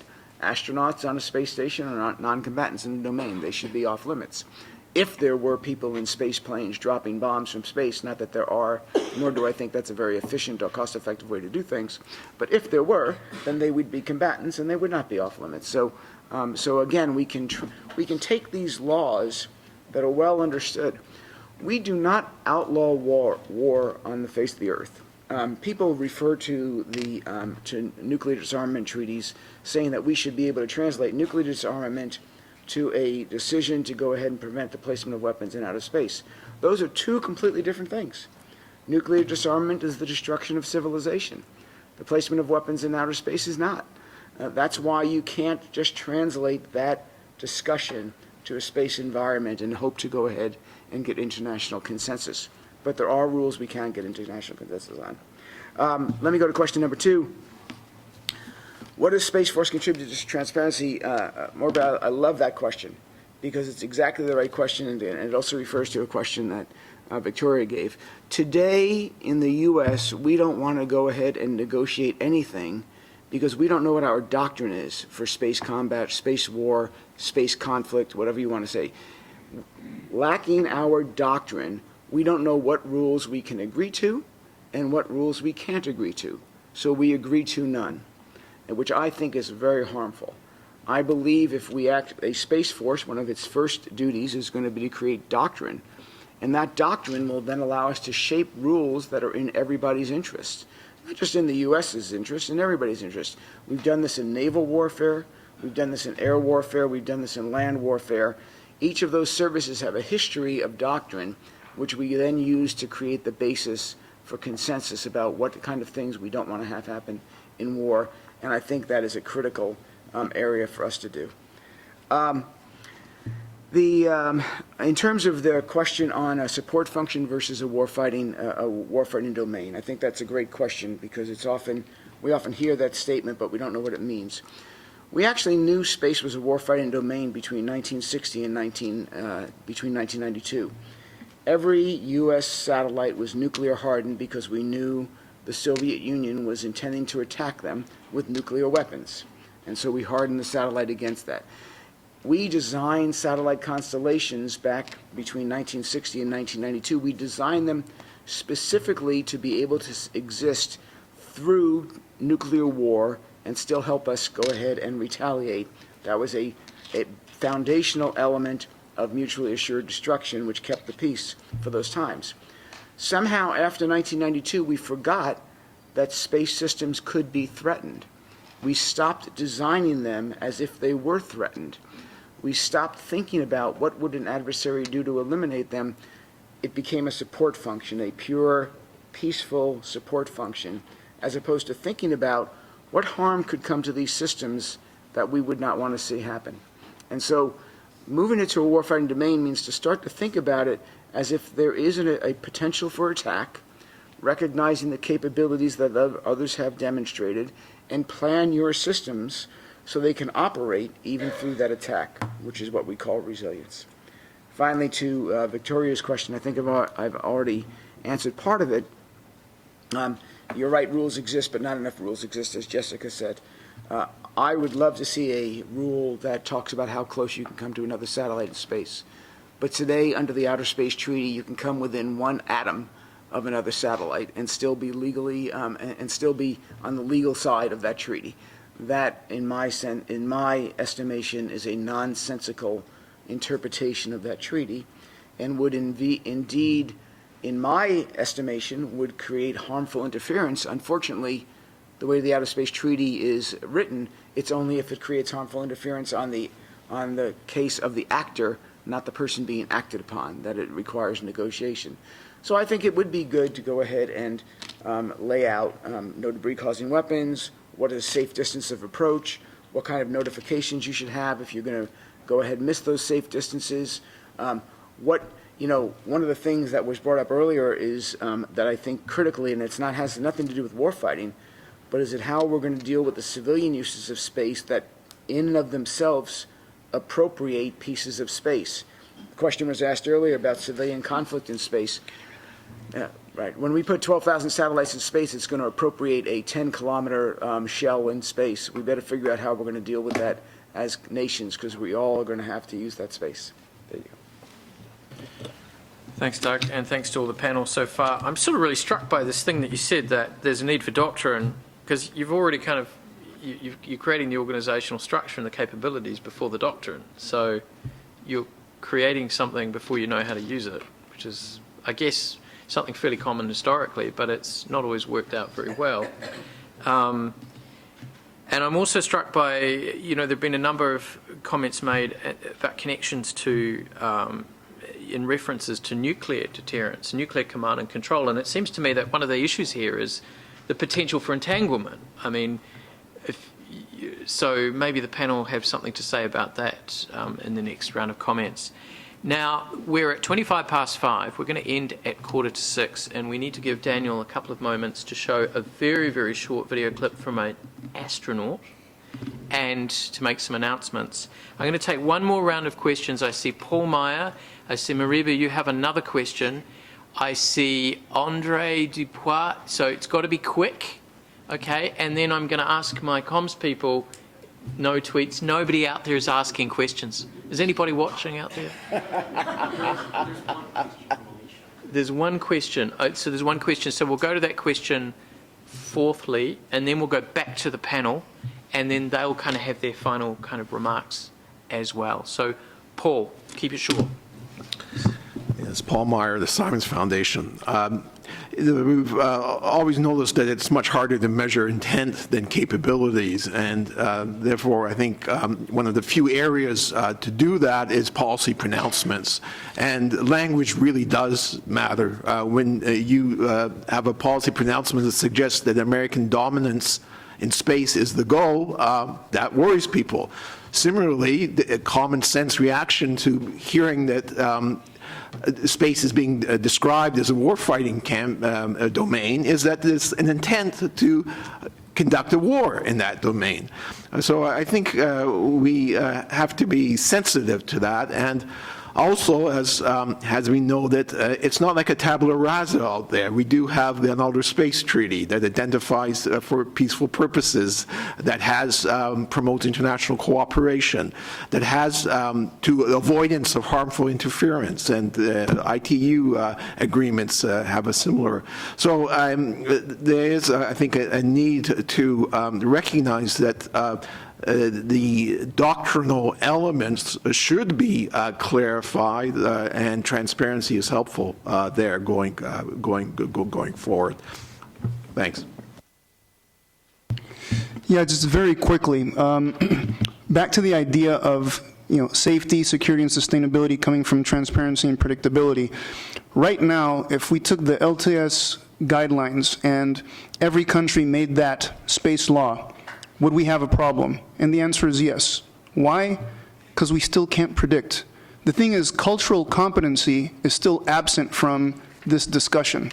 The thing is, when Doug talks about doctrine, he's talking about something that would allow somebody to interpret the way we would apply that specific law or policy. That needs to happen. I have to tell you, I have no idea what Sharia interpretation is of the LTS guidelines. I have no idea if Israelis maneuver their satellites on Shabbat and do operations. What I'm saying is that there's a whole complexity of humanity that is absent from this discussion that needs to be brought in, because at the end of the day, we need to be able to predict what other people are going to do.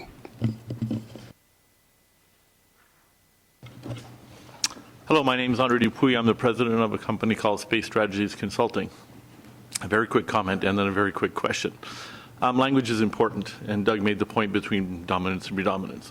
I was at the National Space Symposium a couple of weeks ago, and there was a booth from Space and Missile Command, and the tag on it was, always the predator, never the prey.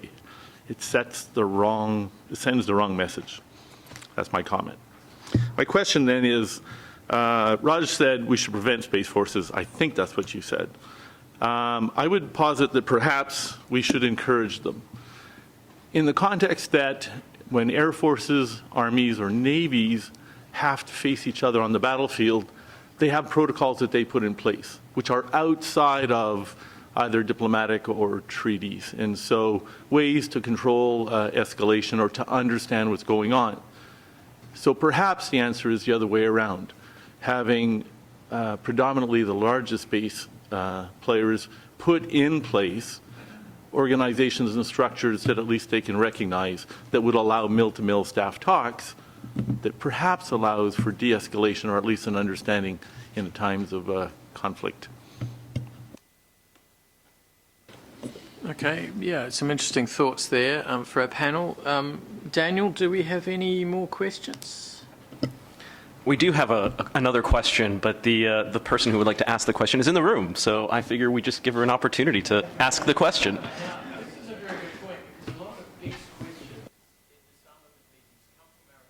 Colleague, Vanessa Wood, but we're very pleased that we have another generation of Wood with us today to start asking questions. So, Alicia, over to you.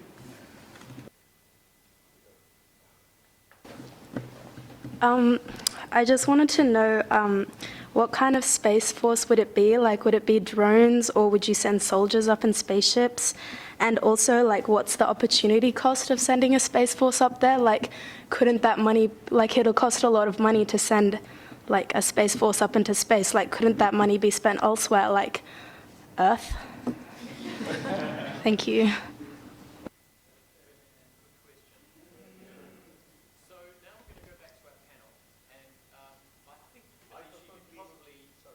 I think, Alicia, you've won the peanut M&Ms, but we're going to go back to our panel now for your final responses. I'm going to give you 3 or 4 minutes, well, 3 minutes each. How about that? So you don't have to answer every question, but answer the ones that you want to answer.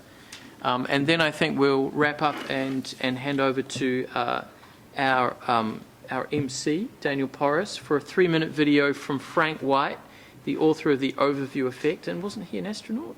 No, he's not an astronaut. So I stand corrected. Jessica, would you like to go first? Then we'll go to Doug, then Raji.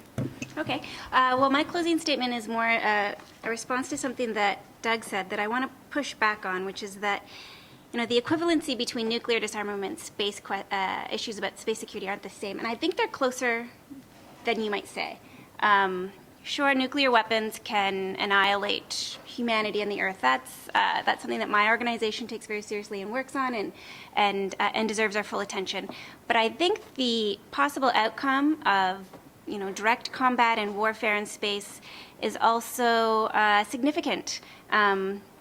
In some regards, we might be talking about, you know, decapacitating one satellite system, and yet if things get out of control, we can be talking about ruining the entire space environment. And I think that potential is real, and it shouldn't be ignored. And that would be a loss not for any one military, but for all of humanity. And the services that are up there are more than just military. I think outer space is critical for pretty much every element of global security. We rely on it for military security, obviously. We rely on it for our socioeconomic services. We rely on it for our humanitarian operations. If you try to think about a day without space, it's not a good day, let alone many days without space. And so I do think that we need to take that seriously, and I do think that does open up some parallels to consider arms control measures as we do with nuclear. And the risk of nuclear entanglement is there. These are both strategic areas of operations. You know, command and control systems with our nuclear systems are based in space. And so I'm going to push back a little bit and just remind everybody that the stakes are fairly high. And that's why we want to focus on the secure, sustainable, and safe access and use of space for everybody. And I'll leave with that. I'll quickly respond to Jessica because I agree with exactly what she said. What I meant to say is that this is not a disarmament discussion. This is a what kind of space conflict will we have? as opposed to will we have no conflict in space. So I just want, because that's a very different thing. I want to answer the last question that we had. You should, the day after the Space Force is created, you should see no difference in what we're doing, what the United States is doing in space today versus what it did the day before it was created. And you would probably not see any difference in the next decade or even two. We're not going to send people to space to go ahead and carry out space combat. We're going to make sure that U.S. military space systems can support U.S. and allied war fighters on the ground, whether that support is for humanitarian aid or for conducting conventional conflict, or supporting our doctrine of mutual assured destruction and making sure that nuclear war doesn't stop. We want all of those things to continue, and we won't be changing the way we spend money in those things. We simply change what we buy with the money to make sure it's more resilient and more likely to last. John or somebody asked a question of how does this doctrine change things? Well, let me tell you how doctrine changes one thing. Between 1992 and 2005, we built new nuclear command and control and new missile warning capabilities to the United States of America, but we combined them with our tactical capabilities. The fact that they were combined with our tactical conventional force capabilities meant that they were an attractive target for an adversary in a tactical war. So they would attack those single satellites, and in the act of trying to eliminate their tactical advantage, they would have gone ahead and tripped a nuclear wire. One of our doctrinal changes is do not intermingle nuclear space capabilities and conventional space capabilities. That was an argument we had for almost 3 years while I was in the Pentagon, and we finally won that argument on the right side of it, which is to separate them so that we don't risk nuclear war unintentionally. We forgot that when we forgot that that space was a warfighting domain. We forgot that back then, and we are now reminded of it again. There you go. Thank you. I think I just want to pick up a couple of different points. One is about the placement of weapons in outer space, and the whole the rules of the road did come up repeatedly. And I think that there are going to be serious problems. One, we are not clear about how do you define, say, space weapon. And I think anything that goes up in space can be used for very nefarious purposes. So in a sense, you don't have a sense of clear understanding of what that we are talking about. So that's number one. Second, arms race and such kind of issues are going to be a future issue, but then that's something that we should work to prevent and so on and so forth. I agree with that noble idea, but at the same time, you already have a much bigger problem of space debris, for instance. Space debris, a few years ago, Daniel and I brought out an edited volume, and the Ecuadorian Space Agency official wrote a chapter. His chapter title was, "It Happened to Us."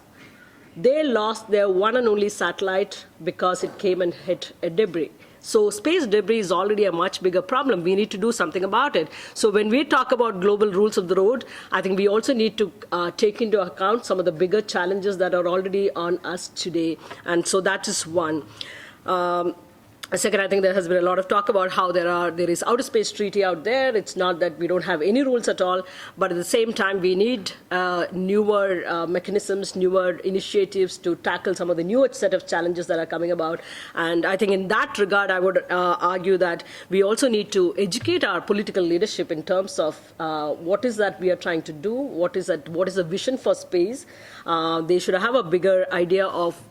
I think if I were to talk about India, for instance, the political leadership should have a vision document that says that this is where India needs to be by 2050. And if that is the case, these are the various things that I need to do within the space domain, and not leave it to the technical and scientific leadership alone to do these things, or the military leadership. The political leadership should set the tone. But that also would mean that you need to educate them. I remember an anecdote one of the American US colleagues had said a few years ago in one of the conferences.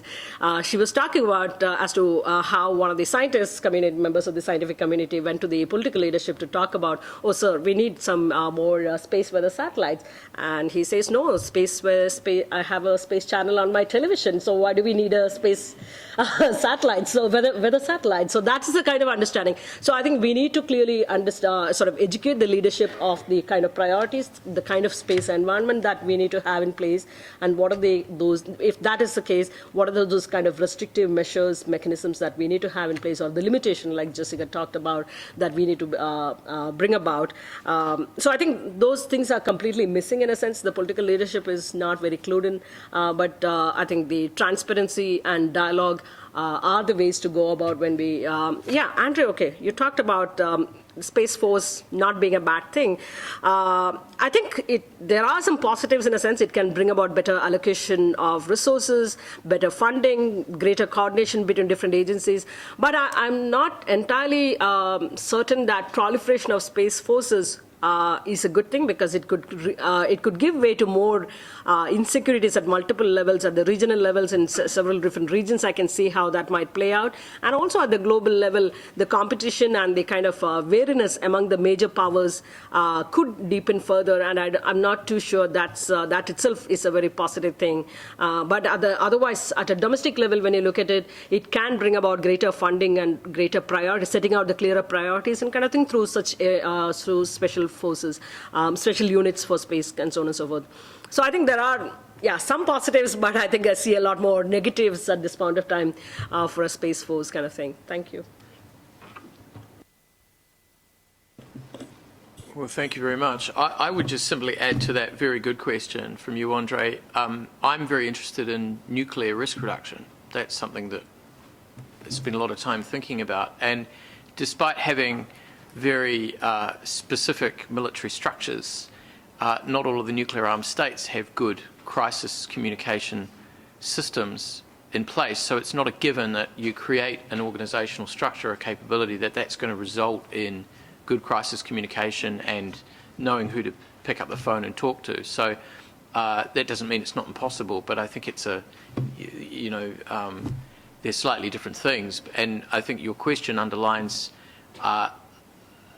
a lot of questions in broader terms here about how do we avoid these tragedy of the commons situations that would be created not just by the creation of one government creating a space force for the kinds of things we've been talking about, but what happens when lots of governments feel they need to do it.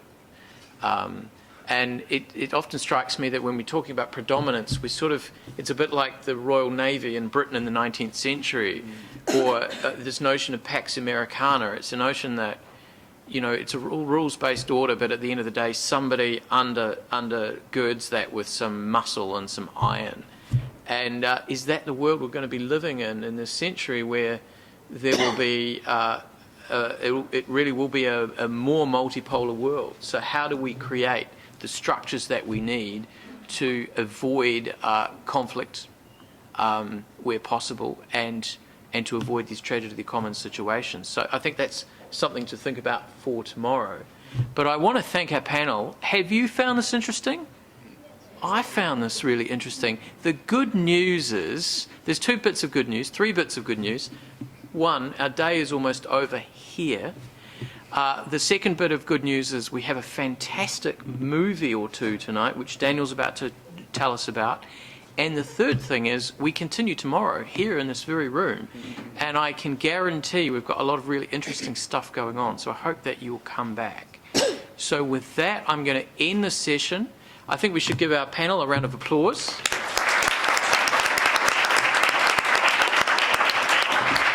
And I'm going to hand it back to you, Daniel.